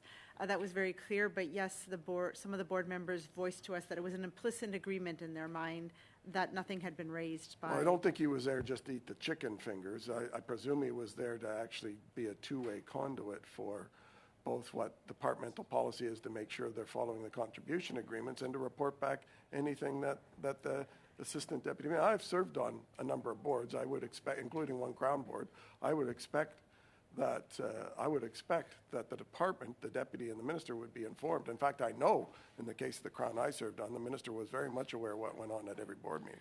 Well, I think this is exactly why, Mr. Chair, we made a recommendation that this needs to be clarified and strengthened, and I personally spoke with Mr. Kennedy about this situation as we were closing off the audit. So it's pretty clear in the Conflict of Interest Act and the Conflict of Interest Act, which says for public office holders, which says that no public office holder should make a decision or participate in making a decision related to the exercise of an official power. And when almost half of the money going out the door is conflicted amounts to government-appointed board members, that is not sort of one person leaving the room and it's an exception. It's actually the rule. So they're all working in getting conflicts, and it's a culture that causes a problem. So, Mr. Kennedy, were you aware that the previous person that was on there, ADM Noseworthy, had asked a previous chair, while he was serving as an observer on the board, had asked the previous serving chair for a job? Mr. Chair, I'm not aware of these allegations. I'm sorry, I'm not in a position to comment on them. If your ADM was asking a chair for a job while supposedly observing any wrongdoing, do you think that would compromise their ability or willingness to report wrongdoing in the board? Mr. Chair, I would just say I am not, this is the first I'm hearing this allegation. I don't feel comfortable responding to hypotheticals, especially not about a former employee, but I am not aware of this allegation. It's the first time I'm hearing of it. Okay, but it is not appropriate for a government official serving on a Crown Corporation board as an observer to ask that board chair for a job. Well, Mr. Chair, I would say there are very clear rules that apply to designated public office holders about how they are to comport themselves with regard to future offers of employment, and I'd be happy to, well, actually, members would be well aware of those. They're a matter of public knowledge, so okay. I would just point to those. If I got one last question back to the Auditor General. Mr. Perkins. Pardon me? Thank you. I'm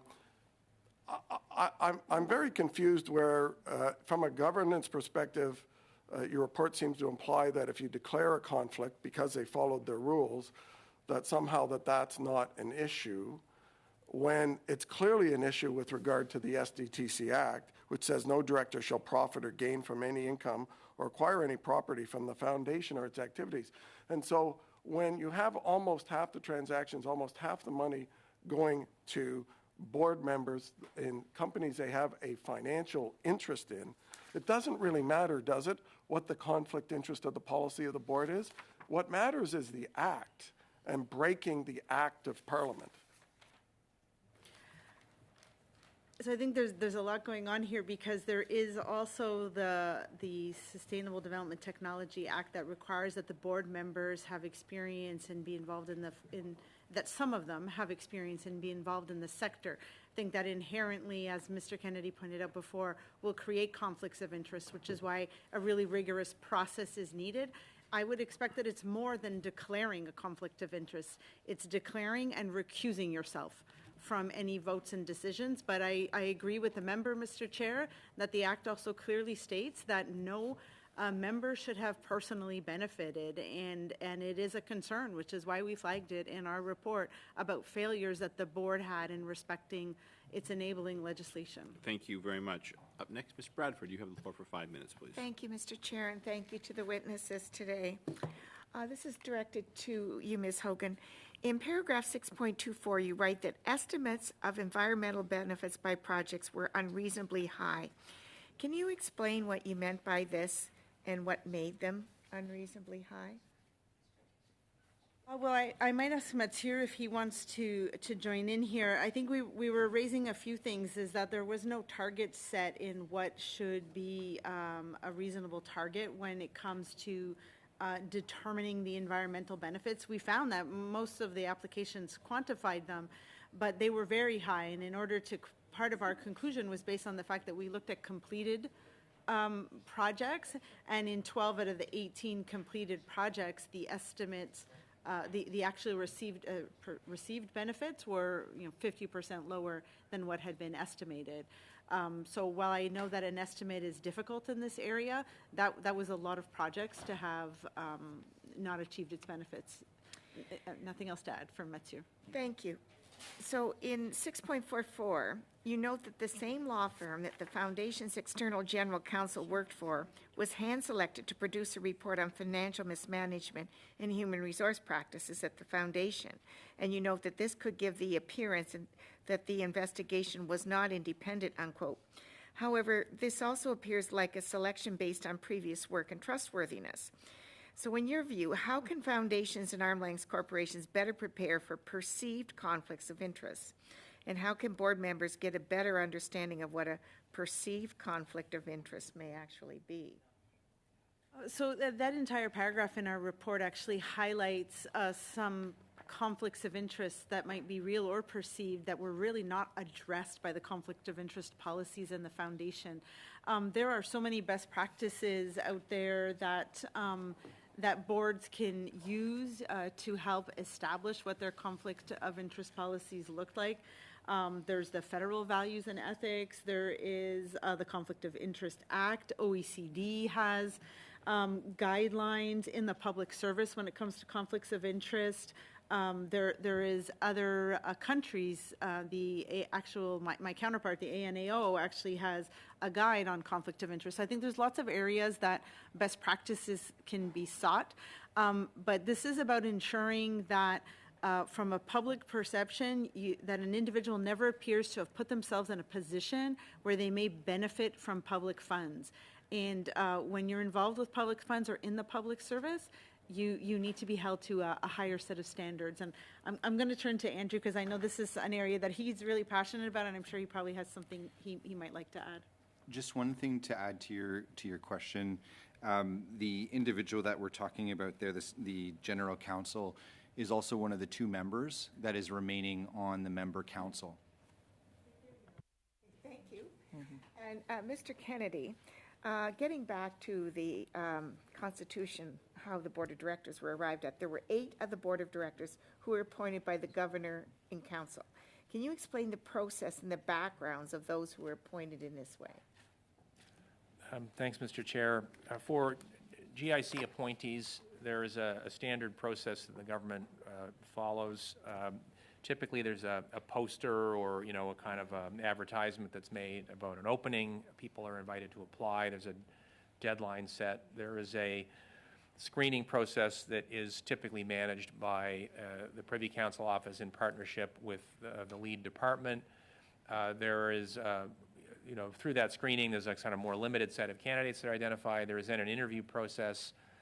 Sometimes, and I apologize, I don't know what happened with these individuals, but having been involved in a lot of these processes in the past in other contexts, there are sometimes psychometric assessments, there's usually reference checks and so on. And then at the end of this process, the government decides, those who make it through the screen, which ones will be selected. And then those are approved by the cabinet through the GIC process. So there's a very elaborate process. Those include conflict of interest checks, security checks typically, et cetera.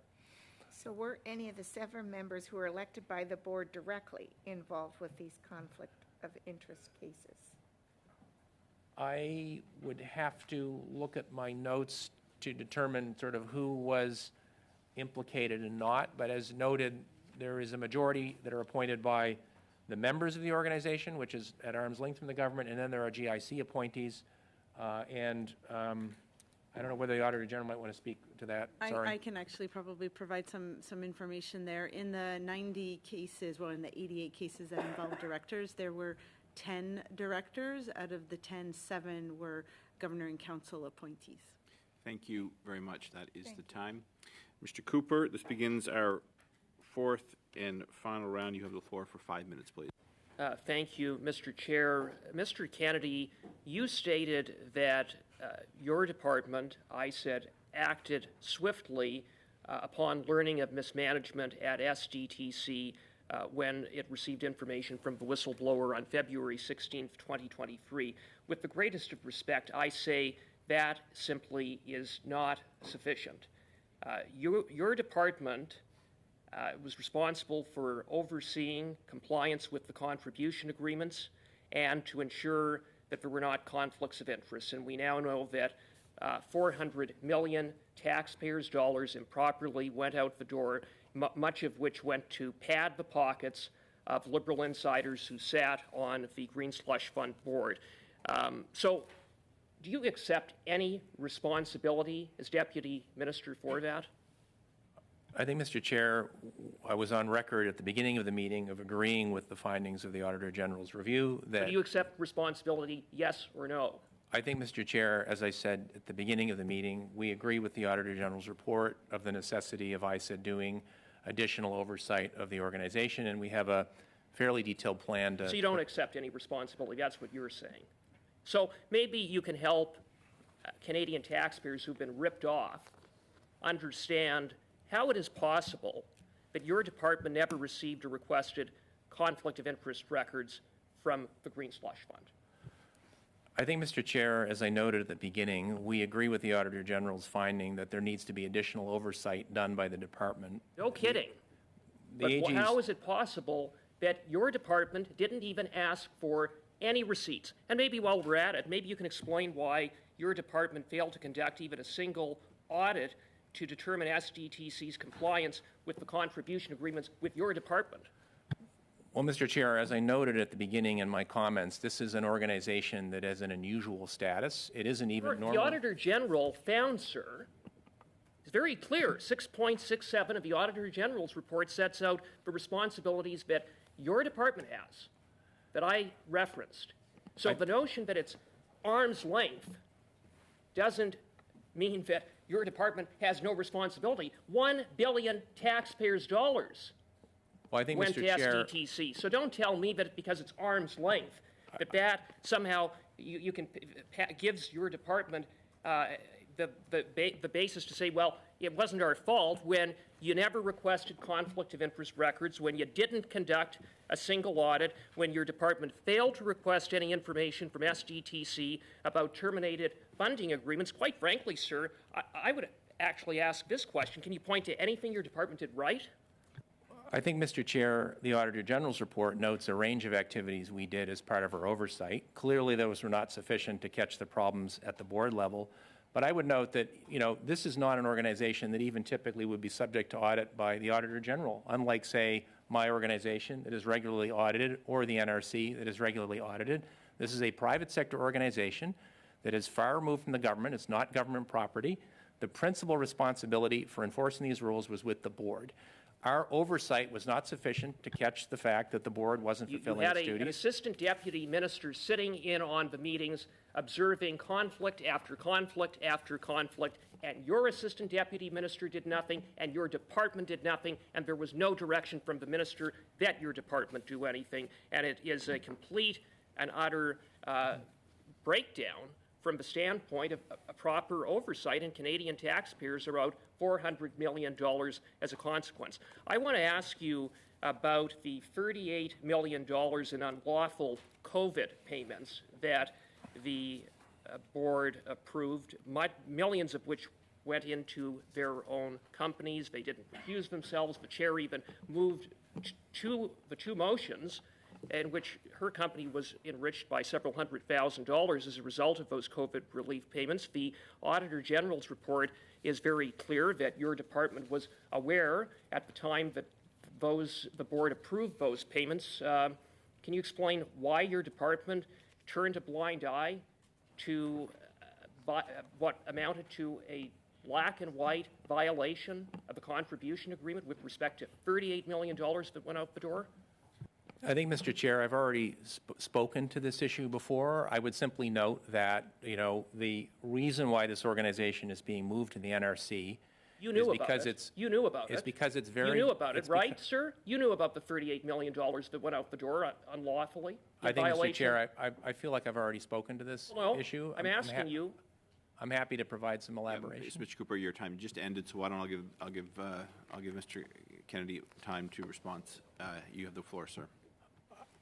I would simply note, and I think there's been extensive testimony today, that the very design of this organization, which by statute has to have members on the board with deep experience in the clean tech industry, the fact that it is arm's length and is not subject to a lot of the usual checks and balances, that called for additional oversight and scrutiny. We agree. It's like you're washing your hands clean of any accountability. Canadian taxpayers deserve so much better. We will move on now. Ms. Shanahan, you have the floor for 5 minutes, please. Thank you very much, Chair. And actually, I'd like to address the design of this organization because, I mean, obviously there's reasoning behind that. We're in the tech sector. That's not normally an expertise of public servants to be choosing, what we call winners and losers when it comes to identifying technology that's going to be the technology of the future. So I'm just trying to understand, Mr. Kennedy, is this common practice to have this kind of organizational structure? And I guess I said would be a place that we would see government working with the private sector. I have to say, Mr. Chair, this is very unusual in the stable of organizations we would support. We would either be working directly with a Crown agency, such as the Space Agency or Statistics Canada. There are a number of these in our portfolio. Or we would be engaging with a third party, but as an agent to deliver against a very specific set of criteria in terms of what we're asking them to do. This is a very different circumstance. This is an independent organization. They are flowed money through our contribution agreement, but many of the choices about how they structure their programming, about how they govern themselves, their various processes, those are all with the board and the management team to make those decisions.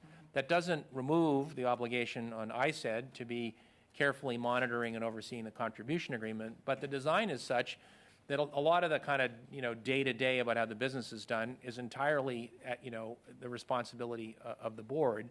And the lesson, I think, here is that, even with a board of private sector experts, brought in to provide oversight, that the kinds of activities we undertook to kind of attempt to ensure that the contribution agreement was being followed, reviewing minutes, doing regular evaluations, even sitting in on meetings, wasn't sufficient to identify these problems and correct them. So an analogy I might give would be, if you're a large bank, private sector organization, you have a board. The board is composed of people who are, experts and well-regarded. They actually have the responsibility for the oversight of the bank. But when it comes to things like finances or certain kinds of issues like, cybersecurity, you have a third party like an accounting firm that actually comes in and audits the books and independently verifies that the bank is doing what it's supposed to do. We did not have the kinds of control frameworks that might have actually caught these kinds of issues. There was too much reliance on what I might call, more informal processes like reviewing the minutes. The Auditor General's noted the minutes often, occasionally didn't include the kinds of information you would need. So even if you're reviewing the minutes, if the minutes aren't complete, you're not going to catch the issues. What I can assure the committee of, in terms of the fallout from this episode, is that under the action plan, we're replacing these kind of measures with much more formal control processes, requiring sign-off by a senior official, requiring regular auditing, requiring third-party validation. So the checking of the homework of the board is going to be much, much more diligent and much, much more rigorous. I think the observation I would make would be, if there's a lesson here, it's that, even an organization with a well-regarded board, that there needs to be additional infrastructure to be, closely verifying whether or not, a board is following its own rules. Well, thank you very much for that testimony, because I think that is part of the work of this committee and the good work of the Auditor General's office in addressing deficiencies and gaps, identifying them and going forward. So is there anything in your action plan, because I see by your letter you have one, that you would prioritize going forward? Mr. Chair, what I would say is that we believe all of the measures in the action plan are important. The action plan touches on issues around eligibility. The Auditor General's noted that was an issue. Conflict of interest, very serious issue. So the various dimensions of the audit findings are captured by the action plan, and we have been diligently pursuing all of them. And at this point, all of those elements of the action plan are fully implemented. Well, thank you very much. And if I have a moment, I just wanted to ask the same question to the Auditor General. What would you consider a priority out of the recommendations? And I know there's a number of recommendations. Quite detailed, but the overall priority. I'm assuming it's not a good answer to say all of the recommendations, but I think addressing immediately the conflicts of interest, and that's why I was happy to see that greater accountability would take place as this moves under the umbrella of the public service. For sure is an important one, but I do think it's important that the government do the extra work needed to identify if there are other projects that were ineligible, and then either taking measures to recover those funds or at least being transparent with organizations about whether or not they will or won't, right? I think I've always been on record that if an individual receives or a corporation receives funding from the public service or the government that they shouldn't receive, it should be recovered, or the government should be clear with them what they're going to do. Thank you very much. Suivant, c'est Madame Sinclair. Dernier encore une fois pour 2 minutes 30 secondes. Yes, thank you. I'd like to go ahead with the same line of questioning, but I'll turn to you, Mr. Kennedy. Could you transmit to the committee when this is done? When you've taken into account the recommendations of the Auditor General that she's just issued? For example, having a general overview of all the projects, their eligibility, and when you have that transmitted to the committee? Yes, Mr. Chairman, I'll be pleased to provide the committee with that information. Excellent. And all the other information that the Auditor General just mentioned that are necessary, particularly when the funds come from taxpayers. The National Research Fund will, as we await the creation of the Crown Corporation, will have the funds necessary. The employees followed. All the employees followed. That's the plan to offer those employees. About 70 employees. I don't know the exact number, but about between 60 and 70 anyway. Okay, so they will go to the National Research Council. Now, could you also send to the committee, once that's done, the recommendations that are in the report, not just the ones just mentioned, but those in her report that were acted upon by the National Research Council since the original organization no longer exists? We can provide an integral response to the committee. When it comes to the chain of command, can you identify, or more likely, have you identified one or more people specifically who will make that adequate follow-up when it comes to eligibility projects, conflict of interest? Well, have you identified who in your department will do that work? Well, Mr. Chairman, I want to note that responsibility for managing the department rests with me. I'm prepared to answer questions, but for the NRC, it's Mitch Davies. We are responsible with our teams. Well, Mr. Davies will therefore ensure himself that the projects that are currently funded are eligible. Discussions on those questions are underway. I don't know whether we're still in the same space in 8 months or a year, but that is a concern for us. We want to look at the recommendations of the Auditor General, look at the projects and see what the next step is. What about projects that shouldn't have been funded? Will you tell us when that money is found and recovered? I don't know if members are aware, but I've already written to the committee promising that we will come back with an action plan and with transparency on our actions. Thank you very much. Jill, you have the floor for 2.5 minutes. Thank you very much, Mr. Chair. And I do want to return now to the serious issue of recovery of taxpayer money. You did mention several times, Mr. Kennedy, that as a matter of fact, there would be a process that would be undertaken to actually deliver some of this money back to the hands of taxpayers. And so as a matter of doing that, is there a plan in place, or has there been a plan developed to actually see to it that that money will be recovered in a timely fashion? Mr. Chair, we're working on that now with the new board. The new board, as members may appreciate, was only recently appointed. But the issue of recoveries, I think, is pretty clear.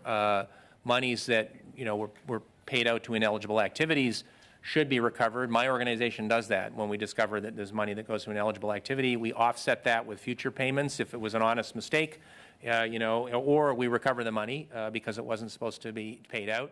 We would expect SDTC to do the same. We will be taking measures with SDTC to make sure that those steps are taken.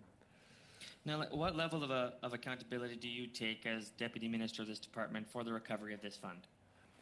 Well, I think, Mr. Chair, there are two things here. One of them is our agreement with SDTC. That is the principal instrument we use. So we would have to look at what are the kind of methods, or what are the steps we would be able to take through the contribution agreement to kind of help to affect that. The actual recoveries have to be done by SDTC. So that's the legal point, Mr. Chair, but just for the member's question, the legal... No, I understand. Okay. Sorry. And related to the contribution agreement, so you're saying that you can take all matters that you have, at least I hope you would, take all powers you have under the contribution agreement to actually recover funds of ineligible expenses, correct? Is that what you're saying? Yes, Mr. Chair, that's right. So, for example, if there's... So why wouldn't you, at the onset of this work, knowing that there was already instances of conflict of interest stemming back to an internal audit as early as 2018, undertake the work of making sure that your contribution agreements actually had that kind of power to begin with? Absent of my questions on transparency, why doesn't it have basic level of accountability when it comes to even recovering projects for ineligible funds? Because it sounds like you're describing a limitation. No, Mr. Chair, maybe just to be clear, what I'm saying is we agree with the importance of recovery of funds. We'll have to, any measure we take has to be through the ambit of the contribution agreement. It was just simply to note, as I said at the outset, we're not directly administering these funds. This is not like, this money is... Can you table, just because of time, could you table with us your plan to have this money recovered to our committee, please? I think, Mr. Chair, as I responded in response to the last member's question, we will be happy to come back with a fuller picture of what we are doing in response to the Auditor General's A detailed plan findings. in writing, please? I think, Mr. Chair, as we normally do, we have a written follow-up plan to the Public Accounts Committee. We'll be very happy to do that. Well, I'm sorry I have to ask basic questions, but there's been basic level of misconduct here, and I would appreciate you understanding the gravity of the situation and our need for basic documents. So, Mr. Desjardins, I think, if I'm going to read this a little bit, I think Mr. Kennedy is telegraphing that they're in the process, I think, of sorting this out, and he's prepared to come back to us and update us on that progress. Perhaps we'll do that after the summer recess. So I'm going to let his answer stand. I realize you're trying to get an answer now, but I just don't think they're in a position to provide it yet, but I'm hoping that will come. I'm I'm going to turn At now. least by the summer then.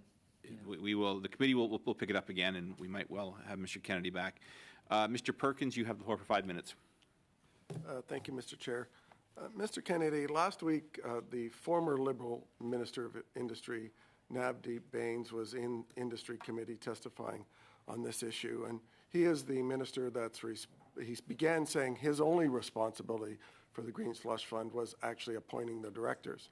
So when I questioned him on his 5 appointments, Annette Vacherian as chair, Guy Ouimet, Andre Lise-Miteau, Stephen Kikucha, the former Liberal organizer in British Columbia, and the 5th one is a person who chaired their governance committee. I asked him if he was aware that all of those folks were basically shoveling money to their own companies, and he declared amnesia at even appointing them, and didn't remember anything. Very useless testimony. And then when I asked some of the staff, including a former PMO staffer who works at SDTC, or worked at SDC that time, she also declared amnesia. So I guess that's the Canadian version of taking the fifth. So what I need to know is, why did Minister Champagne not fire any of these directors? I think, Mr. Chair, that's a question probably best put to the minister. Well, you provide him the advice. But I think it would be better if there's a question about why a minister didn't take a certain action. Did you provide him advice to fire these 5? I think, Mr. Chair, as members will know, deputy ministers don't discuss their advice to ministers, in a public setting. I hear that. We're Westminster. taking the fifth. So I want to know then, going forward, these 5 directors feather-bedded over 300, maybe almost as far as $400 million to companies they had interests in, financial interests in. I was able to find out through the internet on my own about 150 million of it. It's readily available on public sources. So I want to know, going forward in your new world with this, 1, we will ensure that we try to get some of that back, and 2, that the fund under NRC control will not have business with the companies that these people have already taken a huge amount of money for, abusing their public position for their own interest, that they will be banned. Because I don't buy, because there was no chair of this fund in its 20 years before Annette Vacherian that had a conflict. So I don't buy that you can't find people to put on the board without a conflict. That's a failure. But I want to know, going forward, will you ensure that they no longer get to skim taxpayer money any more from this fund when they've gotten almost $400 million already? I think, Mr. Chair, I would say that we believe that the fundamental structure of this organization is contributed to these problems. The design of the statute is such that people are going to be on the board who are at high risk of conflict. I think the move to the NRC They don't have to be on proper screening to have a conflict. That's total BS. I'm simply noting that, Mr. Chair, that the move to the NRC is a major step towards eliminating what is a kind of ongoing So as part of the condition of it moving to NRC, will you make sure, as the deputy, advising the minister that this fund, under its new governance rules, they will take direction from you on improving their conflict of interest, will not do business with these companies, so these directors and former directors, liberal hacks and cronies, cannot steal taxpayer money anymore? I think, Mr. Chair, what I would say will be, there will have to be, and there will be, a kind of a consideration of all of the findings of the Auditor General's report, the Raymond Chabot report. Decisions will have to be made on what to do in cases where, as the Auditor General said, for example, money went out to an organization that would not, under the terms of the contribution agreement, normally be entitled to receive it. I will say I am in 100% agreement with the need for increased probity and for additional scrutiny. I do have to note, though, just in response to the member's question, at this point, we don't actually have any evidence of deliberate malfeasance, criminality, et cetera. So I think. Look, I have to stop you there. To say, we have asked that it be turned over to the police. Yeah. That's true, the RCMP. But it's very clear from the evidence. At least $150 million is available on the website. We've had directors admit they sat in board meetings and voted their own money. We have to stop that, at least going forward. You can set the terms going forward that these companies and these individuals that have this interest cannot profit from the taxpayer in this way anymore. Mr. Chair, that has nothing to do with police charges. Mr. Chair, I appreciate the member's question. My only point was to say that in order to respond to it, I think there's a measure of due diligence that's needed. In the case of recoveries, the money that was put out to ineligible activities, that's black and white. In the case of companies where there's a conflict, the kind of facts on the ground matter. They broke the STTC Act and the Conflict of Interest Act. But Mr. Chair, I would simply say that you have to look at each case individually. In the case, for example, of organizations that receive money but weren't necessarily compliant with the contribution agreement, the contractual arrangement between the company and STTC may be such that the company wasn't aware that STTC was coloring outside the lines. They may have entered in good faith into an agreement. Coloring outside the lines. Thank you very much. Well, thank you very much. Our last member, Mr. Weiler, joining us online for 5 minutes, please. Thank you, Chair. And I do want to ask another question of Mr. Kennedy. And I have a number of clean tech companies in my riding that have worked with STTC in the past. Some that are actually we're currently in the process of seeking funding from STTC when the funding, of course, was frozen. This organization, of course, provides a critical service for clean tech companies in Canada, where we do have challenges with access to finance. And I was hoping you could just provide just a very clear statement to me and to this committee, just to outline what these companies and other companies across the country can expect with the timeline of what is going to happen with funding and the funding freeze, and when they may be able to expect to reopen those conversations so that those processes can continue. Yes, Mr. Chair, I'm happy to answer that question. I just maybe very briefly, my point in the last question is we have to look at the facts of each case, because there are going to be cases where people acted in good faith, and the fact that there is a deviation does not constitute criminality or malfeasance. If we had found evidence of criminality and malfeasance, we would have acted. I think there have been some very incendiary allegations made. We have to look, as officials, we have a duty to look at the facts and the evidence and make judgments on the basis of the actual facts on the ground. So it's going to take some time to be able to answer some of the questions that have been raised. That was my only point earlier. With regard to restoration of clean tech funding, this is a major priority.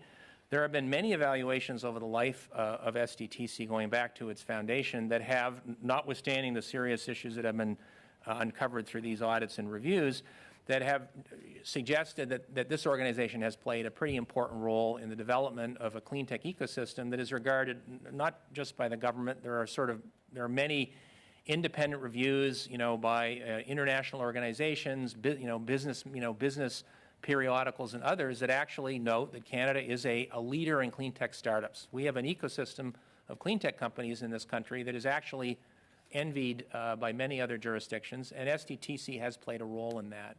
So there's a very strong interest in not losing, the ecosystem and having permanent damage to many SMEs and others that are working, whether it's in the oil sands or whether it's in, clean water or whether it's in many, many other sectors of the economy all across the country, that we don't sort of lose the ecosystem by virtue of the crisis that's unfolded with STTC. So there's a very strong interest in not kind of, having the business sector that has been assisted by this funding be sort of, harmed in the long run because of the problems that have been identified. This is the reason for the Minister's action plan and the efforts to transfer the funding to the NRC, is to kind of put this back on a sound footing, have an oversight mechanisms that are much stronger, give people confidence that the kinds of diligence that you would want to see are, is in place. Largely driven by these concerns about the many companies. And there was testimony, my understanding, before Parliament by members of the clean tech community who have actually spoken about the damage that's been done by the arresting of the funding. So that is something that's we're very alive to, I guess I would say. Points very well taken, Mr. Kennedy, but just in terms of timelines about when the resumption of funding might be able to take place, just if even if a ballpark of what you might be able to say for companies that are asking for such. Well, I would say, Mr. Chair, that the funding resumption has already started. That there has been some recommencement of funding. As I noted, we had been working with SDTC as they put their management response action plan in place. We're now satisfied that all those measures are in place. They have been companies in their stable. They have been sort of putting through additional diligence to make sure that that we are satisfied and that everyone is satisfied that they meet criteria around eligibility, around conflict of interest, and actually SDTC has been assisted by a third-party audit firm in doing that. So there's already been some funding that's been going out to organizations, and that has only happened when there has been fairly extensive diligence to kind of demonstrate that the funding is not going out in a way that's problematic or or suffers from the issues that the AG found in her review. Thank you very much. And just lastly, you mentioned it very briefly earlier, but the transition plan for employees from SDTC. So employees have been informed that it is the government's plan to offer them employment at the National Research Council, and that transition work will be overseen by the new board, in particular by Paul Booth as the board chair. The minister has asked Mr. Booth and the new directors to take this on, and I have had a meeting with the employees, with the new board chair, to explain that it is the government's plan to offer them roles in the NRC. We don't want to lose the expertise of the rank and file employees because of the events of the last year. That will be overseen by SDTC, working closely with the NRC. Thank you. Thank you. Thank you very much. Just a point of clarification that from the analyst. Recommendation 6.29, which I'll note was one of the two priority recommendations as referenced by the auditor earlier. Now, and that's again 6.29, SDTC partially disagreed with the recommendation to reassess projects approved.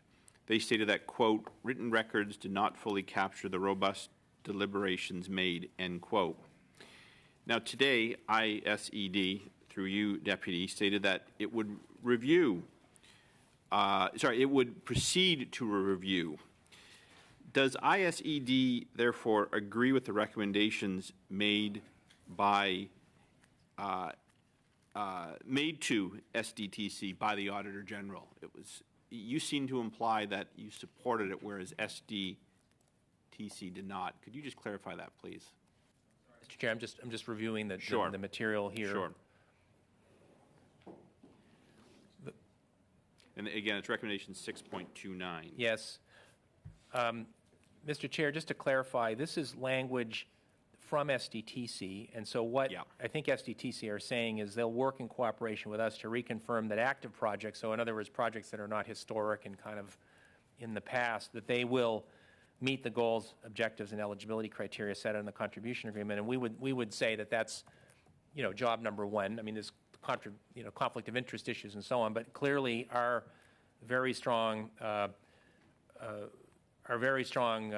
insistence will be that future projects fall within the four square walls of the contribution agreement, and that will be part of the oversight activities we undertake to ensure that. So I think that last paragraph is accurate. It's coming from the organization, but I would agree with that. We will be working closely with them to make sure that they follow the rules. So just trying to,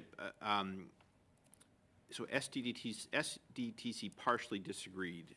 Do you reflect that disagreement? Do you share that disagreement?